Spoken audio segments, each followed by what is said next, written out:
home of sim racing leagues.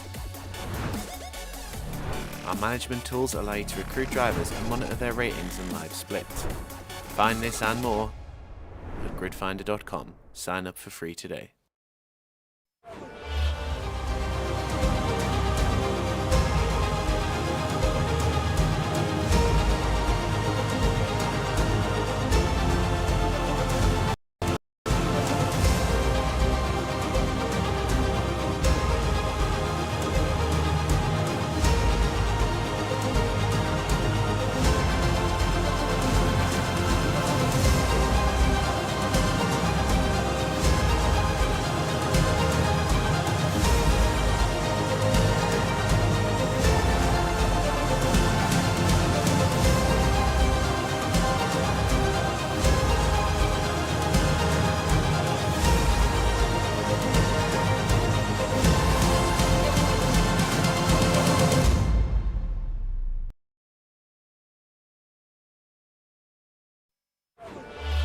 Hello, ladies and gentlemen. Welcome to the WOR Ironman League. I am going to be your host tonight, F1 Scott. I am absolutely excited and thrilled to be here. We have an incredible night of racing ahead of us. With me is Lewis McGlade, my first time working with this amazing man. How are you tonight, Lewis? I'm doing well. Yeah, no, obviously I know there's a lot of people watching thinking, oh, we've still not got rid of him. No, I am still here for another season of the Ironman League. Scott, we're going to have so much fun tonight. This championship was so much fun last season, obviously seeing the Mercedes go out and win the championship with some excellent teamwork between Jana Wotmir and Danny Berejne. No Jana Wotmir for this season. We do still have Berejne switching over into a Ferrari. Yeah, that'll be interesting, right? Seems to be following in the steps of another F1 driver we all know very well about. Big news this week, obviously. Yes, we have some amazing names tonight. On a personal note, it's kind of privilege to be kind of commenting some of these names for the first time in my life. I got into F1 about 2 years ago, and these were the people that I would watch week in, week out, give us amazing driving. So to be here, I'm so excited for this. We have an amazing track as well tonight. We have highs, we have lows, we have our professional teams, and we also have our amateur teams. Lewis, would you be able to take us through the lineup tonight?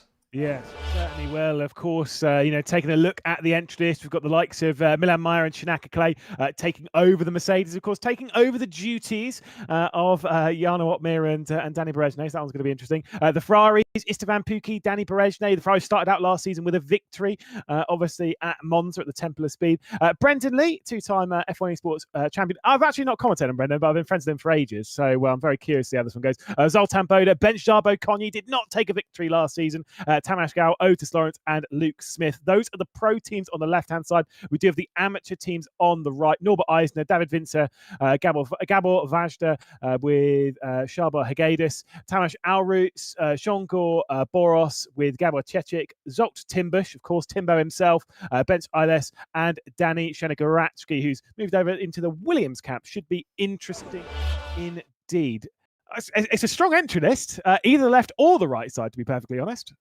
Yeah, right. I kind of love this idea that we're almost going to have like kind of two races on the go. Some of these amateur drivers, how far off the pace are they going to be? Are they going to challenge some of the pro guys, or some of the pro guys going to get a bad start? Like, this could go anywhere. Also, drama. Is there going to be safety cars? We do have 100% race where we're kind of just going right in there. So, is everyone warmed up to the track? I know they're all very good at the game, but sometimes you kind of want that qualifying, whether it be short, even one shot. Like, sometimes you just want that to kind of go around the track once, make sure you're cool. We're not going to have that tonight, as the lobby's pretty much loading in there. Oh, no, and we're switching over, and it's wet, very, very wet. Yes, look at that. As we're jumping on board to the lobby now, that is completely wet. This is going to be a great start to the race. I am buzzing for this. Lewis, if you could take us away at the start of this race, I would be honoured to sit here and listen. Yeah, this is going to be interesting. Well, I was told it was Singapore, and I can confirm This ain't Singapore. So that's fine. We're not sure what's going to happen on that side. The forecast of the race is going to start very wet. It's going to go to dry throughout the middle part of the race. And then we're going to get some more rain before it ends in overcast, which is always what's made things exciting. You've already alluded to the fact that we don't have qualifying anymore this season. So the grid is already set. And what will happen is for the first round, it's kind of it's a reverse order of basically the team standings from last season. And as the season goes on, it will be a reverse championship order. So we don't have to go through the qualifying session and allow all those top drivers to DQ themselves to start at the back because they like it. Very quick before we get into this race, who's winning, Scott? Who's winning? Who's going to win this race? Oh, okay. I'm going to have to put... If I was to guess, I'm going to go with Shinaka Clay. I'm going to go with him. I think he's got it, and he's been very close. Great driver, but as you've alluded to as well, I did think this was going to be Singapore as well. Belgium is just throwing me away now. Okay, so because that was going to be the sort of closed street circuit. Now we've got Belgium's still quite a hard track, but it's a lot more open. A lot less chance probably of getting a safety car. Going to be more interesting now about people's strategies and going long term. Because if you're doing Singapore and 20 cars in Singapore, you're thinking, right, there's probably going to be a safety car. Belgium? Who knows? There might not be. I don't know. I think we only got through one race last season, if I remember correctly, without a safety car, and that was Mexico. We'll have to wait and see if we're going to do it here. The new season of the Ironman League about to get underway at Spa. Vajda on pole position with Hagaidas alongside in those Aston Martins, likes of Brezhnev, Benchstab, Okonya. They're all starting down towards the rear of the field. Big dive down the inside there, going into the first corner as Hagaidas is going to take his teammate straight off the race circuit in these really tricky conditions. Look at that from Tamas Alroots, straight through to take over the race lead as we go side by side down Eau Rouge and Radion, up and over the crest of the hill as Williams and Shenegaratsky trying to work his way up onto second position. The caution is already out, as you can see how much has happened. Tamas Gao, David Vincer, all out of the race, and look at how many cars are in the barrier. That is insane. We've lost 2 drivers already. Chamis Gal, one of our pro drivers, and David Vinci, one of our amateur drivers as well. That is mad. Safety car within half a lap. Okay. Maybe I was just too optimistic 25 seconds ago. Maybe that's my problem. We have a safety car. That is mad. There was not enough space there. Everyone just kind of went for that. Once one person got it wrong, that was a cluster effect. Incredible scenes. Let's look at the winners. Like Luke Smith already up 7 spots. Danny Berezny already up 8 spots. And Timbo sadly down 10 spots. What do you think of that? Yeah, I mean, Timbo moving over from McLaren into the Red Bull camp, but clearly it's not quite working out as well as a Red Bull in 2023 style of F1, but that's fine. I mean, look, those things happen. There's always going to be a lot of winners and losers. Already a lot of drivers that have breached track limits courtesy of that over there, because they would have gained positions through breach track limits. That's why we're seeing a lot with those penalties straight away. I'm not shocked to have seen a large incident straight from the off, especially in conditions like this. I have visited Spa. I have seen it in conditions like this, and I can tell you it's rather tricky. So yeah. And like on that first lap, people are always going to take it 2 and 3 wide going into a region radial, which isn't ideal. Yeah, even in the F1 this year as well, we saw incidents in the first corner, right? It's that corner, right? It depends on if you get a good start, especially in the wet. Like in the dry, basically most people are going to get the same start, but in the wet, some people could be a bit slow, and you can gain a lot of places. So I'm not surprised they went for it. I'm not surprised we're here. Very unfortunate for Tamas Gal. Like, could have been a serious race contender for the win. I mean, there's a lot of people coming into the pits. Let's find out with tires. What do you think? What are they thinking at this moment? Surely, looking at this, we're not moving on to inters yet. I think they're just moving on to a fresh set of wets. It does seem as though... No, never mind. We'll throw that straight in the bin. Okay, cool. I'm going to shut up. So, yeah, a lot of drivers then moving over onto the inters, which... Like I said, if you are going to pit at this point, maybe it's because you're preparing for it to not be quite as wet when we eventually get restarted. But that's maybe even a little bit early for that. But who knows? Also, I think I was expecting a few people to come in for damage repair. Shinaka Clay also out of the race. Yep. Wow. I'm not going to blame the commentator's curse. Don't worry, I don't think he exists. I feel so bad already. It's lap 2 and I've cursed him. It doesn't exist. It doesn't exist. Don't worry. But why does it keep happening? That is so... That's so unfortunate, right? But do you know what would have been good as well? A lot of drivers got rid of their 5-second penalty. That's really good with this safety car, because that was definitely gonna hurt you later on. Except Timbo is obviously, I think, remains just to stay out, gain some track position. It's worked so far, right? You're in third place. If this race starts off anywhere near it, sort of how it started at the start, there might, I don't want to say it, I don't want to jinx it because we want some serious race laps, but there could be another one. So that might be a good idea, right? How's Brendan Lee, mate? He's got a penalty for corner cutting under the safety car. Brendan, mate, what are you doing, son? No, so for Timbo, it could also be that he's staying out. This did happen quite a lot last season at various points, where even under a safety car, they would stay out for a little bit because Timbo might want to start at the back, or want to restart this race at the rear of the field. Now, with there is no front wing on that car, and also having the 5-second time penalty, now is the time to serve it and get that done and get that out of the way and get that sorted. So I would suspect Timbo will be in this lap just to drop to the rear of the field. Interesting, talking points from this though, likes of Otis Lawrence obviously being towards the back, Brendan Lee now with a 3-second time penalty in the middle of the field. GG. I was going to say, by the way, before the race that Danny Berejne might win this one. He's already up 10, and to be fair, is flying. I did see someone in the chat saying about why is Danny in a Ferrari. You pointed out earlier, he's following in the footsteps of Sir Lewis Hamilton, and by in the footsteps, doing it a year early. Yes, he is. I wonder how it feels for him. Will it be a sign for the future? Who knows? Who knows? I know we're probably all a bit curious to see what next year, the next following season is going to be like. I think that's going to be very interesting. But coming back to this, Danny Berejne up 10 spots, he's just absolutely nailed that. As you're 100% correct, team will coming into the pit. We'll go back to the back of the field. Not the worst strategy as well. I know myself, and also let's just talk about Brendan Lee for that time penalty. Maybe that makes us all feel better. I think we've all got a 3-second penalty during a safety car, or we've all damaged our wing during a safety car. And yes, folks, even the pros can do it as well, right? I've absolutely binned someone off under a safety car, and I don't mean that intentionally. I'm not Dan Tickton, but I have absolutely been paying attention to something completely different and just driven straight into the back of someone. So yes, it does make me feel better when someone even as a two-time F1 esports champion is able to pick up a time penalty under safety car. So that's at least slightly reassuring. Yeah, exactly. I have done it as well. You everyone's on chill mode, right? The safety car goes brutally slow. I don't know about how everyone else feels about it, but sometimes you feel like you're going very slow around. So yeah, it's very easy to just take your mind off things. Obviously, drivers don't really go into pause at this level. They kind of stick with the car usually as well. So yeah, no, it's very easy to just kind of look away for a second and, as you say, take your wing off or take someone else's wing off. But that 3 seconds, will it hurt? It's 100% race. You might want to say it's not going to be too bad, but if he somehow finds himself up in the top 3, maybe lap 37 odds, you might actually look back at this moment and go, oh, did that just cost me, for instance, a first place to a third place or whatnot? Yeah, exactly.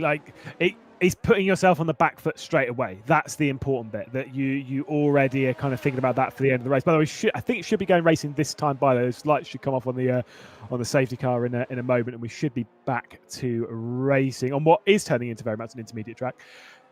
Yeah, I don't know. I'm going to say it now. I don't believe that is the only time we will see the safety car out this evening.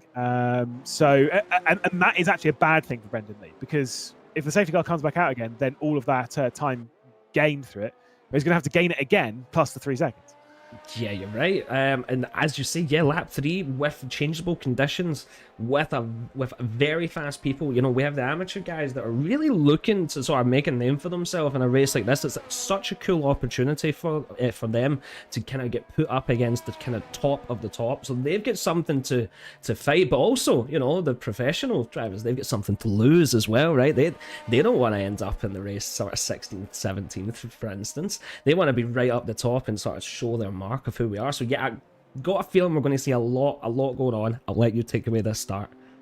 Yeah, interesting that I believe it's the top two are still on the wet tyres, whereas the rest of the field, I believe, are on intermediates. There's the confirmation of that on the tower. So Tomasz Alroots, who took over the race lead on that race start down towards Eau Rouge and Radion, will hold the race lead. Already a little bit of a look down the inside from Gabor Cicic and already taking over that third position. Meanwhile, Hagedis has taken over the race lead in his Aston Martin. So the Aston Martin started on the front row. It is Hagedis that turns back up into the race lead after trying to do it on lap one with a big snap over the top of the hill. Expecting to see a couple of those in the background and maybe a safety car being required again. We'll keep our fingers crossed that is not the case, as Alroots is charging here and comes straight back through.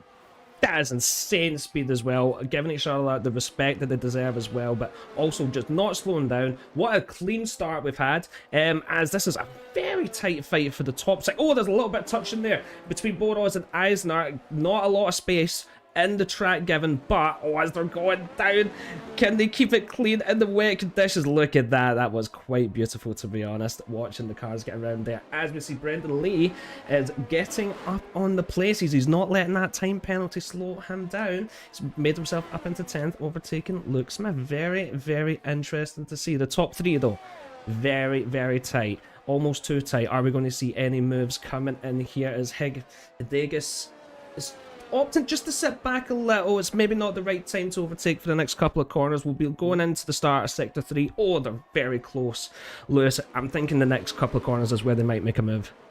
Saw Brendan Lee go out wide. I think Luke Smith might be the next one to try and knock at the door to get past as well.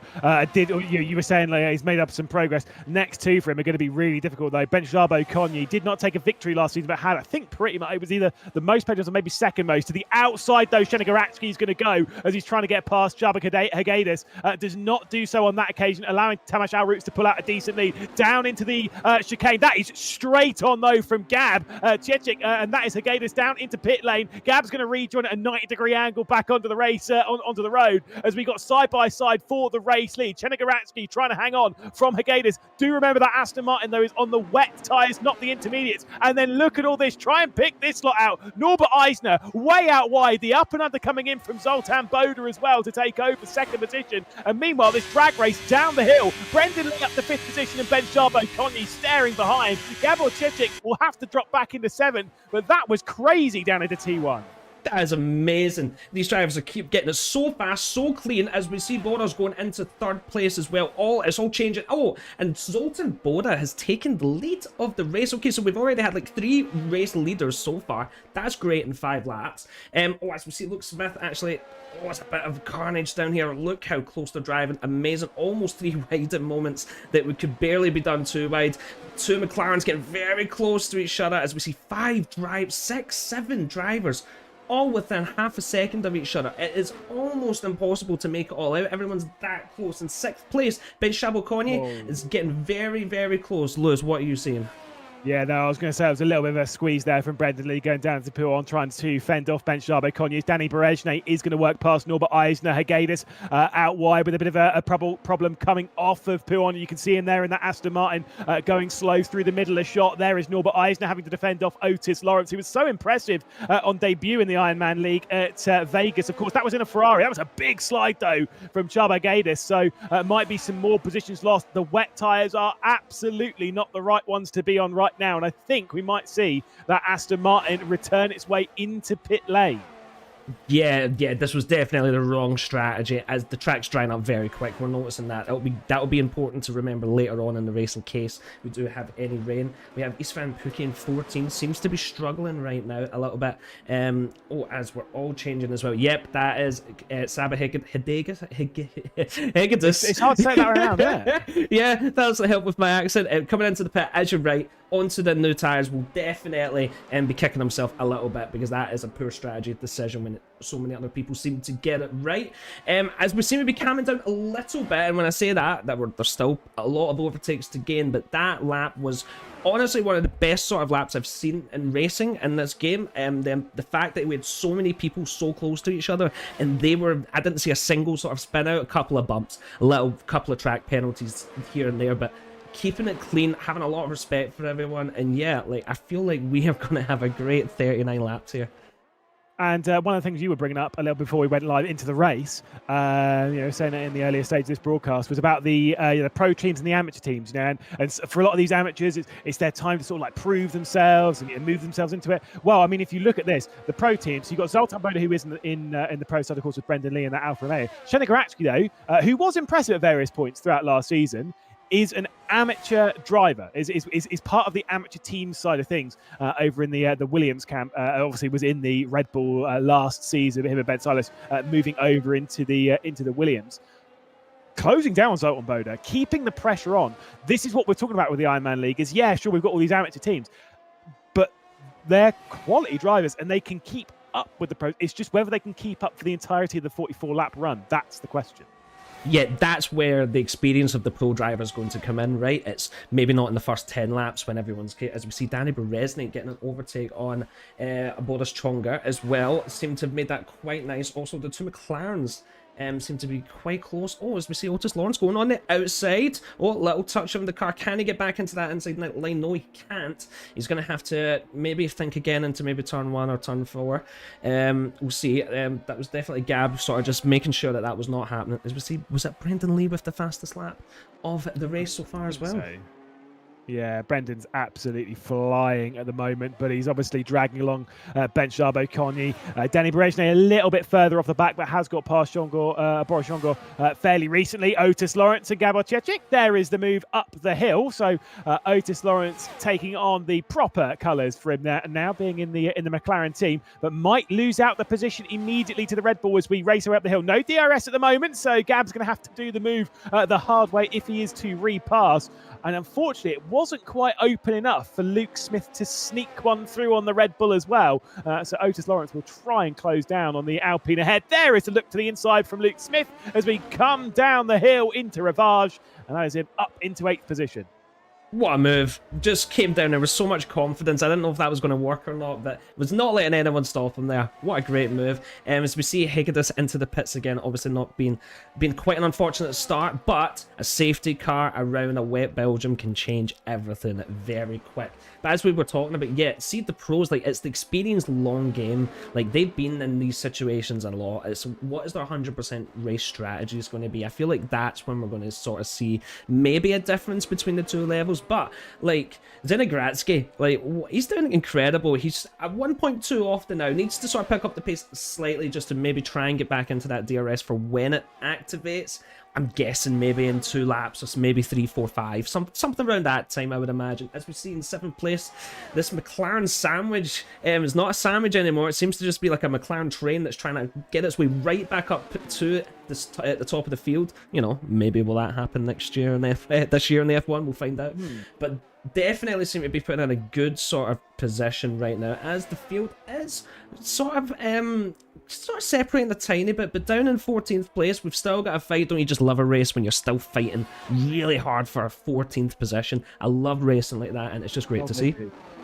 They do, and they will do all the way through this race. It is excellent. Esteban Pukki, though, is not a driver we would expect back here. You almost just got in my really big bad books, by the way. By calling if it's a McLaren, an Alpine, and a McLaren, it's an Alpine sandwich with McLaren bread. As Brendan Lee, by the way, has worked his way up into 2nd position. So almost in my bad books, but not quite. There is Brendan Lee up now into 2nd position. He does have a 3-second time penalty. He's got 1.1 up towards Zoltan Boda. So he's got past Garacki, and he's dragged Ben Charbot-Cogny and Danny Berejne with him. So there could be some pretty big moves coming in the near future. To your point on like pro drivers to amateur one, where I was going to say that I think the big advantage is the pro drivers when it comes to their the strategic elements. They don't make as many mistakes strategically as the amateur drivers. Whilst Shenagratsky showed last season so many times, he's got the pace of what we classify as the pro drivers here. Sometimes the strategy calls weren't quite as on point. The use, and that comes down to tyre and use of the energy recovery system as well. On those kind of sides, didn't quite have that. Although maybe this is going to be a new season, so who knows?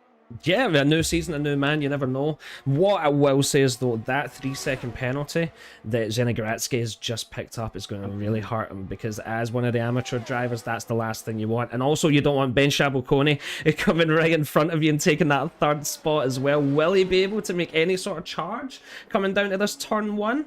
And we'll see. He needs to get right on the throttle very nicely, but he's also at risk of Danny Berezny, who had a great exit off that and is looking like to potentially make a move at turn 1, gets in front before even turning, absolutely nailed that, had such a good exit off that final corner, and just like that was quite incredible there. As we also see a fight for 8th. Oh, we have Boris Schonga has had to go right off and it's coming in. Oh, came in very, very close to the cars in front. Lewis, wait, this is getting a bit crazy. I'm enjoying it. This is intense. Milan Meyer obviously trying to get past Mercedes, were the team's champions last season, although a very different outlook for them. Danny Brezhnev, Jarno Opmeer behind the wheels last season. This time, certainly not the case. Meyer's still trying to throw his way up the order, and Gabor Titic is able to hang on at the moment for that 8th position. But yeah, that was very out wide there from Boris Jongor, and obviously not ideal. Bent Alice will be closing in. And then, the gaps for those drivers behind, I think they're too large. I think this is where they're really worried about at the moment. But, who knows with those strategy calls. The circuit is drying out a fair amount. I wouldn't be too surprised if in the next lap or so we get that note about DRS being enabled. A look to the outside there for Milan Meyer, unable to do so going into P1. I think we're certainly closing in on the potential of someone maybe taking a risk onto those slicks. Yeah, you're right. Will it be now as Milan Meyer gets into that 8th position? As we can see him just coming around the left-hander, nailed it. And from their view, it doesn't really look to be raining at all. Let's go into the driver point of view. Yeah, it doesn't look like it's raining too much, but the track definitely still does look dry, as we can see the sort of spray coming off the tires. Yeah, you're right. I think 2 laps. Who's going to be the first? And what tires are we going to be? We've not had a safety car now in quite a few laps, so a lot of the drivers think, oh, as Brendan Lee is going up to first because we have Boda going into the pits. Let's keep on board just for a second. It must be, I'm thinking mediums, hards, or is it going to be the softs? We'll find out as the pit crew are waiting to tell us what's going to happen. It's on to the mediums. Oh, okay, Lewis, what are we thinking? Yeah, no, I actually think this is a great call. Also into the pit lane a little bit further back, you got Boris Jongor, you've got Gabor Titic, you've got Istvan Pukki as well, who needs to do something to try and bring their way back into this. I think this is great. You would say that's why Istvan Pukki was struggling on speed. Now it makes sense. Front wing damage. Like I say, having these drivers coming in now, we're at the point where we're at the crossover. Going onto the slicks now is fine. I don't believe if you're staying out for one extra lap that it's going to be a huge disadvantage or a huge advantage. I think, we've seen this time and time again last season where, the one lap doesn't make that much of a difference. I would suspect we're going to see Brendan Lee into the pit lane, dragging basically the rest of them down as they all go onto slicks. And I think it'll be mediums for everyone, by the way. Yeah, I'm thinking so. They're obviously thinking a bit more long term and not kind of hoping for any sort of dramatics. As the track dries out, you probably would imagine the racing would get a lot more predictable and controllable as well. So going a bit more long term, we'll see if anyone's going to try any sort of different strategies. Brendan Lee in the lead. I know a few people have came in for the pits, obviously, and Boda sort of in that net P1 position, but started a lot lower than this. As he's up 12 spots and he's doing very well. He seems to just be fighting his way through. If I've noticed anyone that sort of had a major consistency so far, obviously bar the 3-second penalty, he really has been going up. But look at Danny Berezny as well at this moment, up 17 tires. And as they all come in, we're going to focus on Boda and see how if that's going to come out in time. Have they gained anything? Have they not gained anything? I know you're saying there's probably not going to be too much a difference. Well, it's time to find out, shall we? Interesting. Luke Smith decides to remain out on the circuit. Did just set the fastest lap of the race, although it's not going to be beaten this time. Next time, I think it's going to get absolutely smashed. You can see how dry the circuit is right now. Let's see what the gap's going to be going down into T1. Zoltan Boda through. Look at that on the inside. Brendan Lee seems to have gained here. Now watch this speed as we come down into a Rouge and Radial. Will Zoltan Boda get past Bench Jabo Konyi? Knows it's actually been a disadvantage to go out onto those slicks just that little bit too early for Zoltan Zoltan Boda. But to be fair, maybe there was communication in the team that Zoltan Boda is going to go in, going to take the pain now as they rise their way up the hill. DRS wide open, and Brendan Lee dropped right down into what would be fourth position. Now it will be third when it comes to the pit stopper. Straight down the inside, Zoltan Boda is going to go, and Bench Jarbo Konyi will have to settle for second. So Boda might have had a little bit of a heart and mouth moment coming out of T1, but that was rectified immediately. Yeah, we definitely seen the advantage of having your tires warmed up there. Like, that was quite... He seemed to get through quite easily, and I thought he'd got it wrong. Coming out of the pit stops, I was like, oh, wow, that was quite a difference. But yeah, almost basically exact. Boda done very well, getting himself back into net one. Obviously, Luke Smith maybe holding out for something a bit later. As Otis Lawrence gets over Teambo quite easily on different strategies right now with that, so he makes that position quite easy. He is definitely not out of this race. Has a bit of catching up to do. DRS is imminent. It must be coming any second now. The drivers, they will feel that. They need to get a bit closer. He's found Pookie in 14th. Getting in front of Sony LM. As also we have another overtake with Zenigratsky. Has also been doing very well. They're probably one of the better amateur drivers so far in the race. That 3-second penalty still a little bit happening, but he's not going to be... He probably won't matter too much, right? He's having a great race. He's happy right now. He's fighting with the big boys. He's waiting for his opportunity. And you know what? It might come in the next 30-odd laps. And Gabriel Chichik has received yet another 3-second time penalty. As into the pit lane goes Luke Smith. So a little bit later than we were expecting, but the McLaren's worked way in. Same with Timbo. So the pair of them worked their way into the pit lane. They're the last ones to switch over from the intermediates onto the slick compounded tyre. DRS, by the way, is open. It has been activated. I also didn't see the note. From our virtual race control, pesky. But DRS certainly is active. As you can see, that rear wing open on the Haas. And Bench Jarbo Konyi yet to take a victory in the Ironman League. Did not do so last season, despite having so many podiums. That brutal boy, Jarno Opmeer, took a few off of him. But Bench Jarbo Konyi will hit the front here at Spa. Yeah, I feel like there's a lot of determination here. He does not want to let an opportunity like this go. As we all know, anything can happen here, but right now, being up in the lead of this race, you must be feeling quite good about yourself now. Because I don't know if we're going to see too many crazy strategy differences, although the weather could change at any moment. That's something we'll need to keep an eye on. As Saba Hegedus is coming in with a new fastest lap of 1:47, so we do expect them to get a lot faster. He's found Pookie. Getting very close, fighting for 13th. Seems to have made that quite easy, but, you know, very surprising at the same time to see he's found Pookie down here. But, you know, we got a lot of laps left. This is when he's going to have to pull it all out, use that strategy, use that advantage. Sorry, I'm just throwing my keyboard around. Getting too into it. And we'll see where he kind of finishes up at the end. But the fight for the top 3-4 positions, like, look at them. They're out there on their own. They're, yeah, maybe 5 as well. Otis Lawrence is trying really hard to get in there, and that's going to be interesting. Look how tight this is. This is going to be great. I feel like we're going to see a lot of overtakes for this race. Oh, as we have a fastest lap as well, beaten by Otis Lawrence, a 1:44.9. That's more like it. Yeah, I was going to say Otis Lawrence is definitely going to join into this fight. Milan Myers, the next one, set it on a 44.911.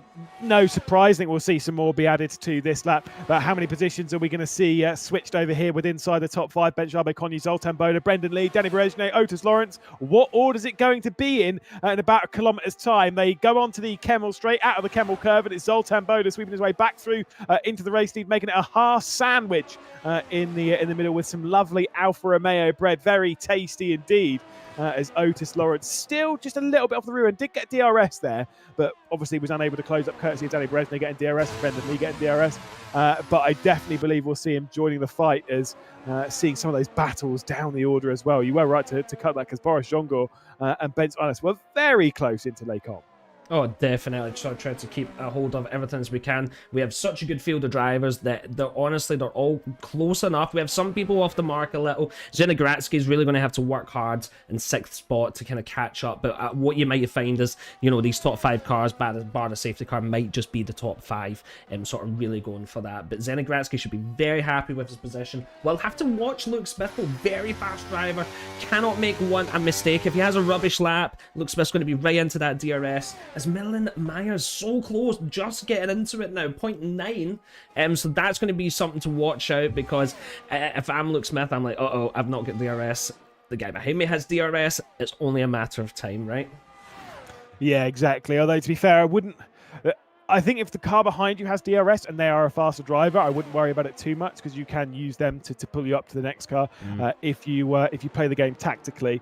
But we'll see what tactics are going to be played within this group. 2 Alfa Romeos, a Haas, a Ferrari, and a McLaren. Of course, when it comes to the Ironman League as well, if you're new to us, we don't really care about Drivers' Championship. We are only really worried about the teams. That's the Teams' Championship. So for Alfa Romeo, things are looking great right now, but it might not be a look at victory because Benchabo Konyu is going to come straight back through. Brendan Lee might sweep his way up a couple of positions. Danny Berejne up into third, and for Zoltan Boda, first to fourth. Good day. Yeah, that's gonna hurt with you a little bit. You know, you might just get it right back on next lap, but that's gonna be sort of playing on your mind a little. That this race is that close. I could be in first place or out of the podium just like that. And as you say, yeah, team game like Alfa Romeo, they're nailing it. McLaren as well will not be too annoyed at that. They're in a good little position, but you know, as we're sort of looking at maybe Aston Martin 14th, 17th, unfortunate day for them right now. Higueras is just not having his way today. He really needs a safety car, but the other drivers are saying no. There will be no safety cars. We're going into lap 14, but we've still got a long way to go. Definitely this kind of first sort of 5 cars, it's so interesting to watch. They're so close. They're not making crazy moves. They're waiting for the sensible option. It's really going to come down to tyre wear as well, you know, who's been more aggressive, who's not been more aggressive. Did Otis Lawrence have to sort of burn more resources trying to catch up to this pack? Will that come into effect later? Maybe against the average racer that wouldn't come into effect, but you're up against some of the best drivers in the world, so having a few % more tyre wear could be the difference. And also, again, one of the major things we're talking about here is the fact of weather, that we are expecting a little bit more rain before the end of the race. And we expect that rain to come and pass. We expect it to be a dry end to the race, but some rain between now and then. So over the next, 40 minutes to an hour, we're going to see this racetrack completely change and maybe change back again. And that's where, for the likes of Brendan Lee with that time penalty, you've got to take advantage. You've got to eliminate as many people as possible. Because right now, Brendan Lee's finishing 5th, whether he likes it or not. Let's see whether he finishes in first position, third, second, it doesn't matter. He is finishing 5th because this group is so tight and he's got that 3-second time penalty. Although expectations would be that maybe he's not going to be the only one with time penalties, knowing what Spa is like. Oh, speaking of which, Gabriel Vange just picked one up. Knowing what track limits are like around here. Yeah, he's going to be... Brendan Lee will be kicking himself about that, definitely. Mercedes Van Pookie going up the spots. That overtake on Eisner. Eisner probably not fighting with that too much. As you were saying, probably wants to use that DRS now, and maybe the two of them can help themselves get a little bit up to 11th place in that Alpine. As you see, strategy is going to come into play. I got the two McLarens here, Otis Lawrence and Luke Smith. They're doing so well, but again, Luke Smith's got quite a gap to catch up. Will he be able to do that? He's been able to overtake Zenigratsky, who is falling down slightly. We'll have to watch out for Milan Meyer now, especially with that time penalty. He's already putting him in 8th spot. He's sort of slowing down a little bit, it seems, maybe not keeping up fully with the pace, but, it might just be he's not feeling this particular tyre. We should be changing tyres again, definitely. And if the rain's coming, of course, it's all going to just mix up again. There could be 3 more safety cars for all we know. But yeah, very interesting race, as we're kind of starting to spread out a little bit, except the top 5. And don't you just love a race like that, where we can just focus on the top 5, switching it all race? Amazing. Yeah, it is very exciting indeed. Otis Lawrence deciding that now is the time to work his way up. Of course, it's on the medium tyres. Everyone's on the basically everyone's on the medium tyres, and they're basically all the same age, with the exception of Luke Smith, who's on the softs, and Shabak Higueras, who is on the hards. They're all basically changed at the same time, courtesy of the early rain. No position switch there for Otis Lawrence, trying to get past Zoltan Boda, but we give it a second stab, and I think he might be able to work his way past. As once again, Brendan Lee is going to go for the race lead on Benchabo Konyu.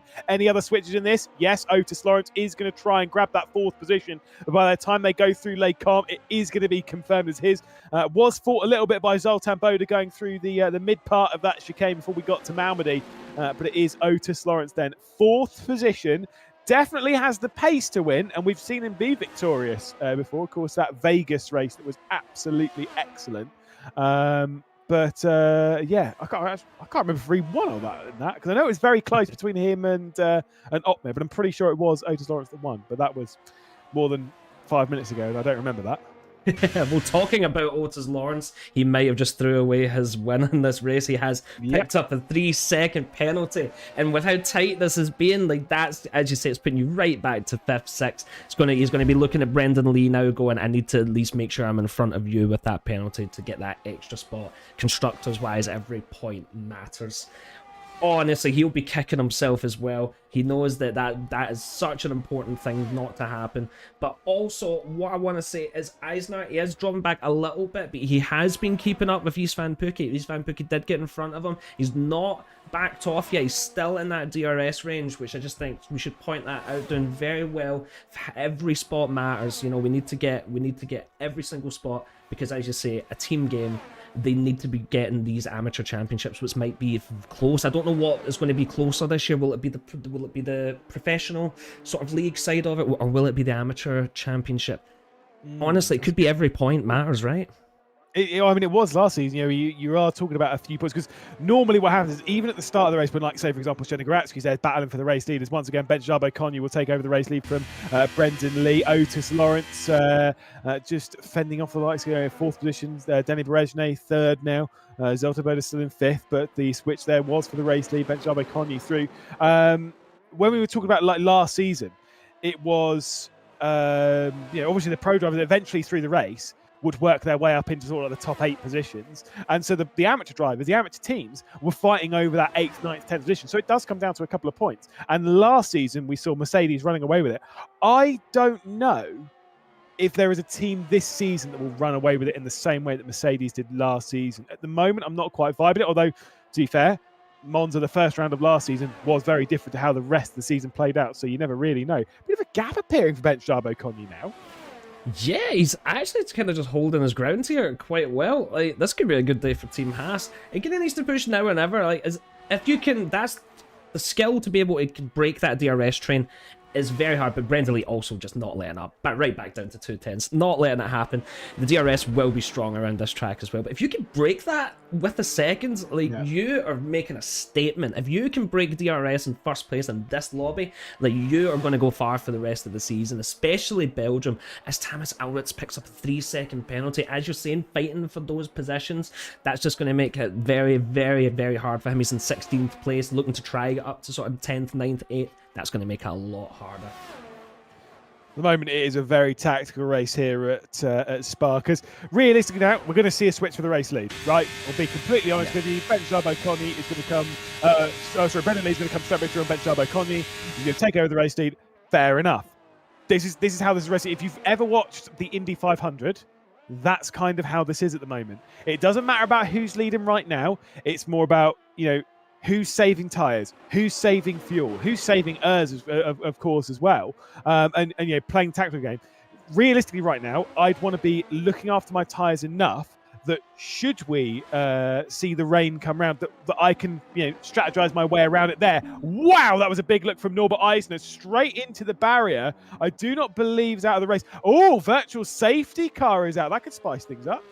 That's interesting. So happy I went on to that at the exact right time for that. Brilliant. Eisner nailed it for the strategic entertainment part, but obviously we'll be gutted with it just being a virtual safety car. There's nothing worse than when you take your wing off or they give yourself car damage and you need to pit and you can't. Unfortunate, he's not got the full safety car. That'll be really good for the top 5. They will be loving that, because they've still got that 5-second gap down to Luke Smith, and that's not going to change at all as we finally get the race control DRS enabled. Thank you very much, game. Amazing to see. So yeah, as the virtual safety car is finished, that was a very quick one. The top 5 is still there. Luke Smith actually gained a bit of time there. Maybe the top 5 weren't as quick as they sort of needed to be there. He's already brought that down to 4.8 seconds, but without being in the DRS, it's going to be very hard for him to get up without a normal safety car. Everyone seemed to be doing it quite nice and clean so far. As we're coming in to the first DRS sector of the lap, we're probably going to see it. We've been seeing less sort of switches at the top. I think everyone's just kind of staying behind, not messing this up. We got 20 odd laps. We know the weather's going to change as we have a fight for 14th actually. Oh no, that's Eisner, my bad, coming into the pits. Will need a new wing and desperate for a safety car. Yeah, it's just the only switch we're seeing in that top 5 is for the race lead. So Ben Chabo Konyu will retake over the race lead. When it comes to tyres, by the way, said before, everyone's on the medium tyres. They're all roughly of the same age, 1 or 2 laps different. The exceptions are Luke Smith, who's obviously up there on the soft, although I do feel those softs are going to start to fall away from him a little bit. And then, of course, we've still Norbert Eisner and Jabba Hagelis, who are both into the pit lane recently and have gone onto the soft tyres. So those are 0 laps old. Everyone else on that sort of 8-9 lap old medium tyres. So they'll be absolutely fine right now. Expectation is that rain will be potentially on the horizon in the near future. Part of me though, I don't know if I want rain at the moment. I'm intrigued to see how this is going to play out strategically with the top 5. Yeah, I'm kind of with you on that. And just seeing how many places they've came up. Ben Shabukonyi, 17 spots. Brendan Lee, 11. Danny Beresny, 17. Otis Lawrence, 12. And Zoltan Boda, 9. Like, all of them have just had a great race. They've kept themselves out of trouble. Sometimes that's what you need to do. What you find at the very top leagues in the F1 game is that everyone's kind of roughly the same speed. You know, it comes to other factors. You have some people, you know, who just maybe top qualifying all the time that are a little bit extra special. But most of all, everyone's right up there at the optimum speed. So they have to use other things to try and get that extra hand on their competitive rivals. And one of them, as we've mentioned a couple of times, is not getting track limit penalties, because that is just not the way you want to lose this win. As Brendan Lee is fighting for that top spot, but knows that right now he's 5th, 6th. Maybe if Luke Smith and Millenmeyer, if everyone catches up. Also, Zenigratsky doing his best, has dropped down to 8th spot. If that's going to be where the sort of amateur guys are looking, then he's looking at a 1st place for himself, which could be really, really good for his league. Yeah, exactly. It's going to be, I mean, at the moment, Williams are looking handy in the amateur side of things, courtesy of being 8th and 10th. So at the moment, looking at 5 points for the day. So that's a solid effort from them. And yeah, that is, and that's not even like me being like, oh, ha, yeah, for them. No, genuinely, that is very good compared to what we were seeing last season, taking that kind of points haul from a round. Yeah, obviously, you know, in the top 5, 2 drivers have the penalties. Otis Lawrence also has one. I do genuinely get the feeling someone else will pick one up. It's kind of one of those things that we don't like seeing, because it's at that point where you're sort of looking at as Hagedis sets the fast up of the race, courtesy of being on fresh, soft tyres. That is the race victory going to switch around courtesy of a penalty? Yeah, probably at this rate. Oh, here we go. Oh, he's making the move, staying into the outside as Otis Lawrence, giving each other just enough speed. Oh, Zoltan Boda had to back off, but does cut in, might get more speed coming out of turn 1, but Otis Lawrence was just not playing around there. Make sure he stays in that 3rd position. He does have that penalty to worry about, so he wants to see himself in 1st, away by 3 seconds. I don't really understand how that might happen in this lobby right now, because they're all absolutely flying through this. Like, that's the sad thing. Yeah, I know you don't want to see it done by a penalty, neither do I, but see, when you give drivers that are this fast at this type of track, really fast parts of the track, slow corners, have to break down, you have to just, sometimes getting through that sector 2, you're just sort of flying around it with the corners, and it's very easy to get an overtake. As we see Ben Shabukonyi coming back into the race lead, him and Brendan Lee are so close together. I'm thankful that there's been not much to collisions, and we did see Eisner obviously getting into a little bit of contact, but up the top, everyone's kind of played it safe. They've realised this is not a short race, pardon me, and you cannot win in the first 20 laps, so you need to win in the last lap.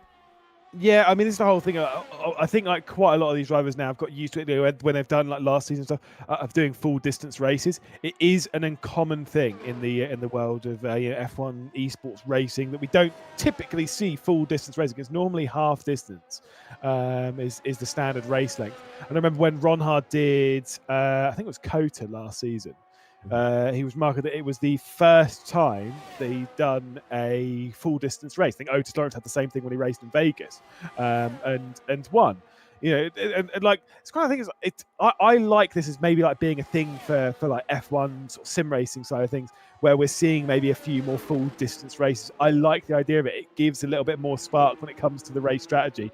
Right now, extremely close going through the bus stop there as Brendan Lee was potentially looking to go for a move for the race lead, although making a move down into the bus stop is silly because you just get past going down into Lake Com. So maybe there's anyone there, but Brendan Lee's going to take over the race lead here. I can tell you that right now.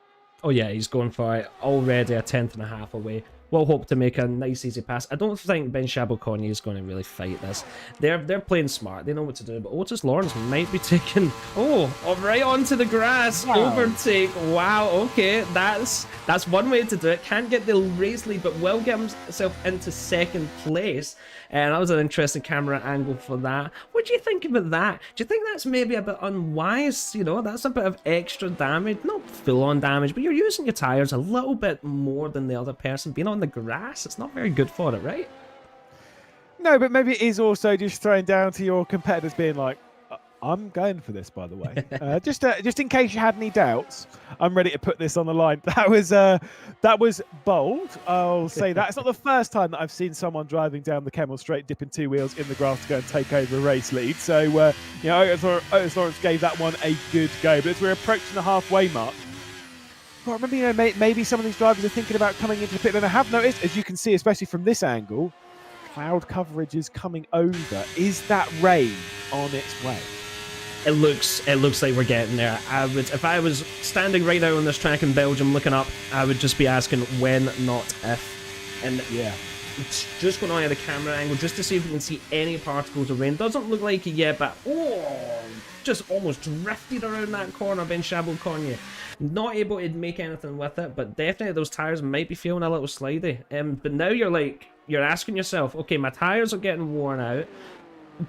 I just need to see it through because the rain's not here yet. It's definitely too early to go to any sort of intermediates. You're just going to heat them up. They're going to burn out super fast. So now, this is where experience will come in, right? We've got old tires. You need to get them at probably another 3, 4, 5 laps, depending on how long the rain's going to take. At least, right? So we're going to see those tires probably getting up into the 30s, maybe %. It's hard to tell, you know. Sometimes each track can be a little bit different, but it's not going to be as easy as you think. And coming back to the 100% race, I love it. I know I would be absolutely gutted if F1 only went to a 50% race. If I could have it my way, I would have a 200% race distance. We want full qualifyings. We want full races. We want to see the best drivers in the world go for the longest distances and really test their strength, their endurance, their ability to think fast and to also think long term. Like, that's just me personally, that's what I love to see. Yeah, I mean, I've said it time and time again when it comes to F1 esports itself, or the F1 sim racing now. That they should be all rain. I can see that, by the way. They should be full distance races. They won't have to wait that long to switch maybe onto the intermediates because we definitely have some rain coming down here at Spa. As you can see, a bit of it flicking there onto the virtual lens. So is this too early to go onto the intermediates for this slot, or are they going to brave it out and stay out for another lap? I think at least one of the alphas, either Brendan Lee or Zoltan Bodas, they've got to stay out regardless, otherwise they're going to be stacking in the box. Yeah, they're going to slow each other down ridiculously as no one deems it yet, but we went and looked maybe half a lap. Oh, you're right, in 5th place will be coming out. We'll check in a wee second, see what tyres we go on to. I'm guessing it will be intermediates. But yeah, no, that was really quick. So we looked about half a lap ago, and there was nothing. Now it already looks quite significant. So at this stage, Luke Smith is well coming into the pits. Zoltan Boda onto intermediate tyres is deciding that now is the time to go, as Otis Lawrence might be making a push for the race leads. Very nice. We're going to have to stay at the back of the McLaren as it easily goes into 1st place. If I'm not mistaken, I think that might be the first time Otis Lawrence has led the race. We've had a lot of change of race leaders here. Like, quite a cool race to watch in that regard. And yeah, now for the amateur drivers, are any of them good in the rain, you know? Are any of them like just really good? Sometimes we see that separating drivers because most drivers practice in the dry conditions. Who's really went to town on rain in Belgium halfway through 100%? Can they make it count? Well, Shane Garachki was actually very impressive in the wet earlier on in this race, so very curious to see whether he's going to do the same thing again. Got to say, I was actually smart from Brendan Lee, by the way. Otis Lawrence had the run onto the Kemmel Straight. Brendan Lee just held left, just to basically say, Otis, go for it, not defending, not wasting time. Now is not the time to try and waste it. Just get through, get on with it. I'll try and keep as close as possible because we're all coming in this lap to go on the intermediates. We are not expecting this rain to last until the end of the race, ladies and gentlemen. So we will be expecting the circuit to dry out. If you like transitioning from slick tyres onto wet tyres and then back up again, yep, we're going to be doing that at least once more, we believe, during this race. But This could be a very telling time for things. Also, again, DRS is going to be disabled, which could allow some drivers to pull out some gaps as well. Definitely, and as you say, everyone's coming in. So now I'm looking at Zoltan Boda. We saw there was a little bit of a difference between coming in a lap early and coming in at the time as other drivers. Will he be able to make any sort of spots? As he's coming into the final 2 corners, we'll take an eye onto first place right now. Is still getting the pit, so this is going to be interesting. It's going to be very interesting going to Zoltan Boda. Will he be able to take the lead of the race as the cars are coming around? I don't think he's going to. Otis Lawrence will keep that lead. If anything, he might have lost a little bit of time there. He's 2 seconds off that top 4.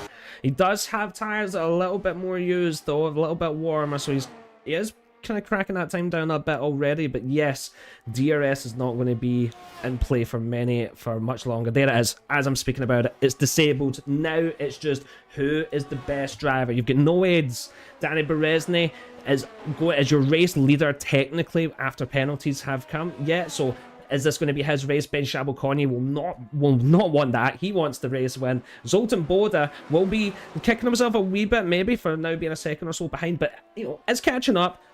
The race is not over. We'll get the dry back on. How long's the race going to be? They obviously think it's going to be long enough because every one of them's on intermediate tires. Yeah, they're definitely, like I said, they're definitely going to be switching back over onto the slicks.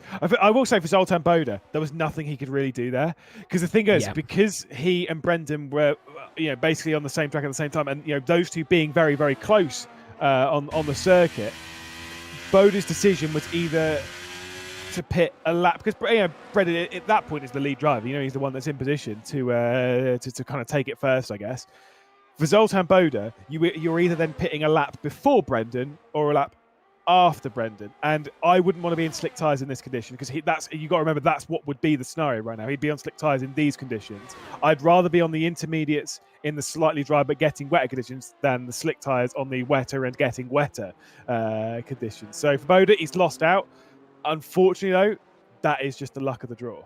Yeah, you're right. Great point. Can't argue with that. Very unfortunate. You wouldn't want to go a lap later because this got wet fast, which does maybe put into question, like, is it going to get dry quick as well? How long will we get? Are they going to, are the F1 weather gods going to give us just enough time for 6-7 laps of soft tires and we're just going to see extreme lap times for the rest? Or is it going to end a little bit sooner and we now have to sort of go on to medium/hard territory? I know you probably wouldn't want to be on hards in this type of race.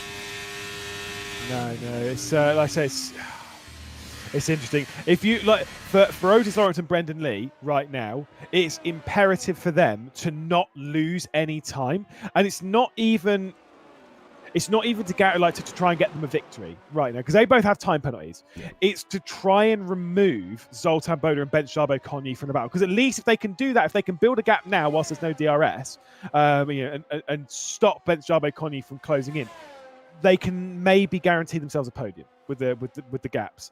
That's what's important for them strategically right now, because right now Danny Berezny is going to win the race, right? That is how it is in these conditions. So you've got to try and be like, right, what's the lowest amount of positions then that I can lose from this? If they fight now, if they get close and they fight, well, Ben Shabelkonyi will just rejoin the fight, and then that's an extra position that they will lose because of the time penalty. This is where, like you say, you've got to use 1,000 IQ.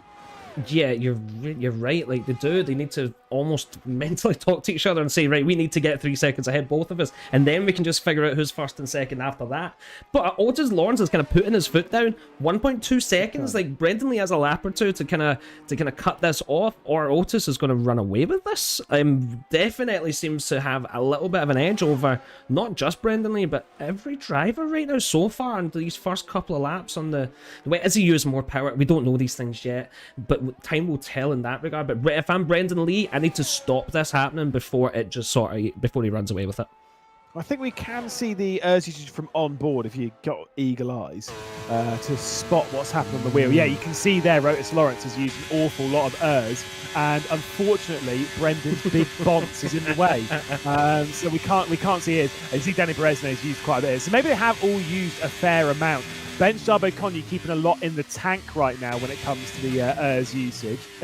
So interesting. Yeah, though, it's the alpha drivers. They've got big heads.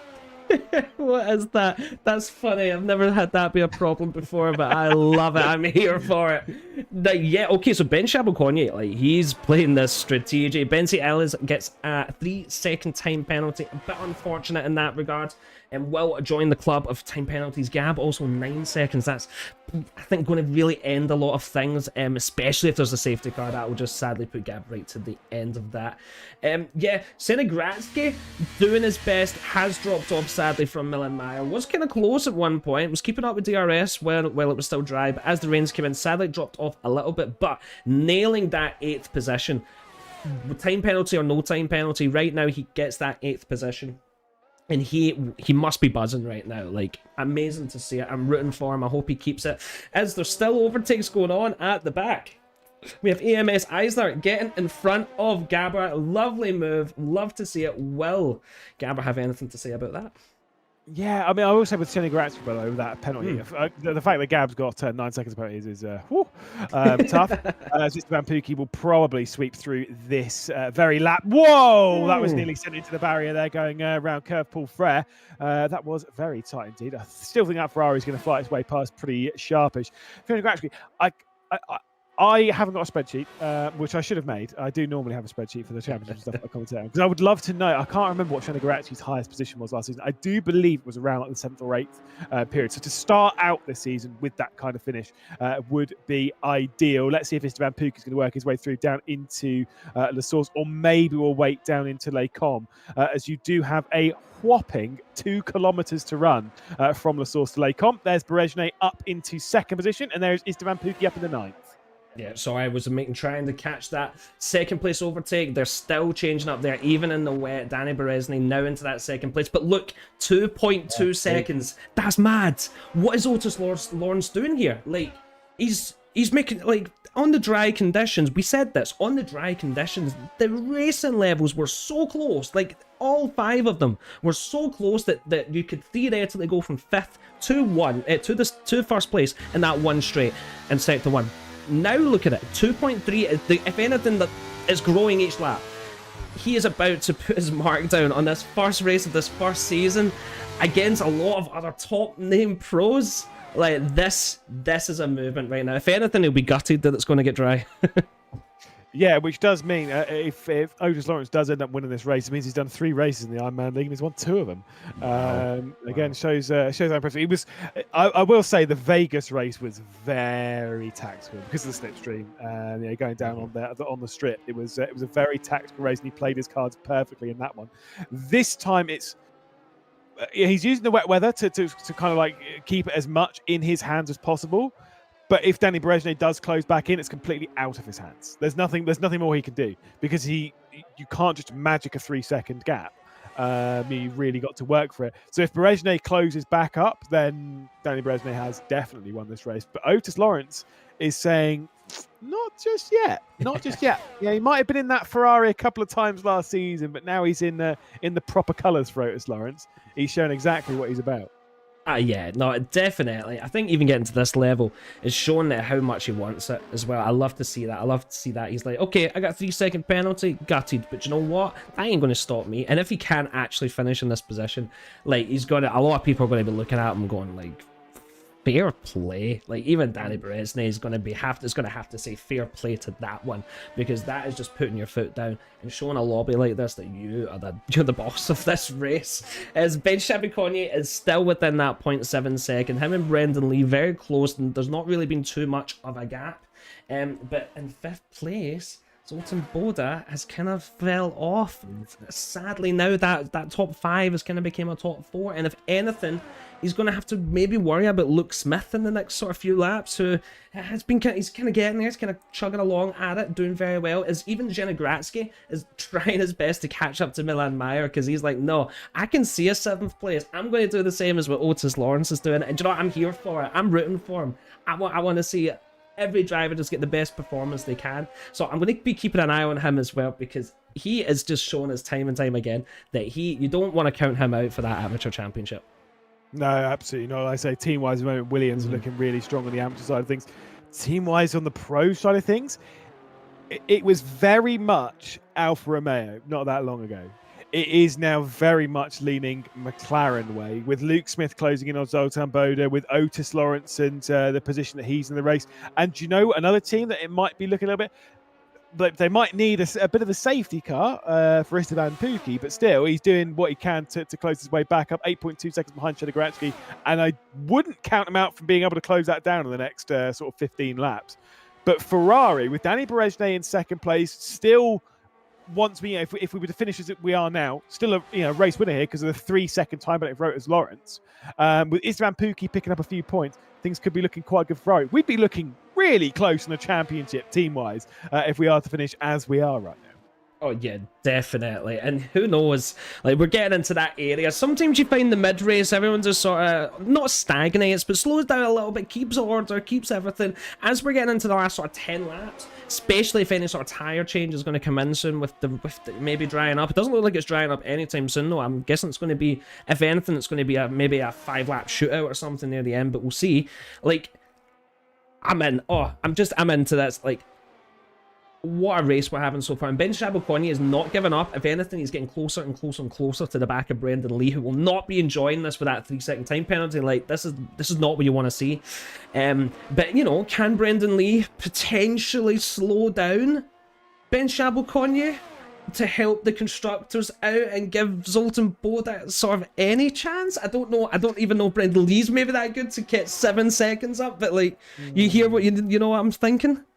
Yeah, no, I do. I mean, we saw that in Interlagos last season. Here comes Ben Shabakoni straight to the outside of Brendan Lee, going down to the bus stop side by side between the pair of them, and the Haas will work his way through into third. Yeah, we saw it from Jarno Opmeer on Ben Shabakoni, actually, to try and bring Danny Berejne back into it, which I said on round 2 of a championship wasn't great to see for various reasons, which I might have got absolutely slammed for in the chat. I still maintain, by the way, I wasn't a fan of it. But I don't feel that Brendan Lee would even try that with it being 7 seconds. It's just too large, and the thing is, he's going to lose out from it. That's the other bit as well. Just kind of like, Yeah, you're right about that, aren't you? But he's not giving up. He's not giving up. If anything's, you know, every driver's different. Sometimes having a driver just in front of you maybe motivates you that little tiny percent more in order to keep up. Sometimes you don't want to be the car in front. Will Brendan Lee maybe just try and use Shabakoni to just kind of get himself up a bit closer? Exactly. Because he was struggling a little bit being the car in front. But Ben Shabakoni has been looking, and regardless of the track and regardless of the weather, he's been looking really strong tonight. Yeah, I mean, look, the thing is with Shabakoni last season, I can't remember exactly how many podiums it was, but I think over the 7 rounds, it was either 4 or 5. It might have been 5. Had a lot of podiums last season, was arguably either the most consistent or second most consistent driver behind Jarno Opmeer, although to be fair, maybe you could put him third behind Danny Berejne as well, because Berejne was remarkable when it came to his consistency. But behind the Mercs, it was almost always Ben Shabakoni. Almost always. He was so good at just keeping himself in the running with that. And it seems as though he's starting out the new season exactly the same way, but still no win right now. That is going to hurt him. Yeah, you're right, because, you know, if you get second, you'll be happy enough, but these drivers, they join these lobbies, they join these tournaments and leagues to win, to put their mark down, to not be second best, because to a lot of people, that's the first loser, if anything. Even though consistency-wise, league-wise, you can get second every race and probably end up winning most leagues, because the first place, who's ever that consistent staying in first place? You want to be that. You want to be always around that top 4, because you're going to have your best races, your worst races, and your middle races. And it's those middle races that you really need to make sure you're as high up as possible, because that can be the difference maker at this such a high level. Absolutely. Once again, looking at Brendan Lee keeping up with Ben Shabakoni right now. Danny Berejne has started to close the gap down on Otis Lawrence as we've got 13 laps to go here at Spa. And again, the expectation is that we are going to see the circuit dry up, and the requirement of slick tyres will once more before we get to the end of the race. Although the more laps we're ticking off, the more likely that those tyres are going to be softs rather than mediums. I think if it's sort of like 10 laps to go, which obviously isn't very long ago, it's like 2 laps from now. If it's 10 laps to go, I think we'll see everyone on mediums. below that, I think we'll see either a fair split or most taken softs. Yeah, and I want it to dry up at basically the right time for softs. I want to see some of the best drivers in the world get on the fastest tires and just go for it in a sort of winner takes everything final few lap battles, as I'm sure we all do. As Istvan Pukki picks up a 3-second time penalty. That's the first of his for the race. Right now it's not going to affect too much, but these drivers with penalties will be praying that there's no safety car. And do you know what? Everyone's been really clean, really consistent, really safe with each other. We've had a couple of wing damage. Pardon me, sorry. Of course, tonight was the night my stomach decided to play up. But the classic. Classic, of course.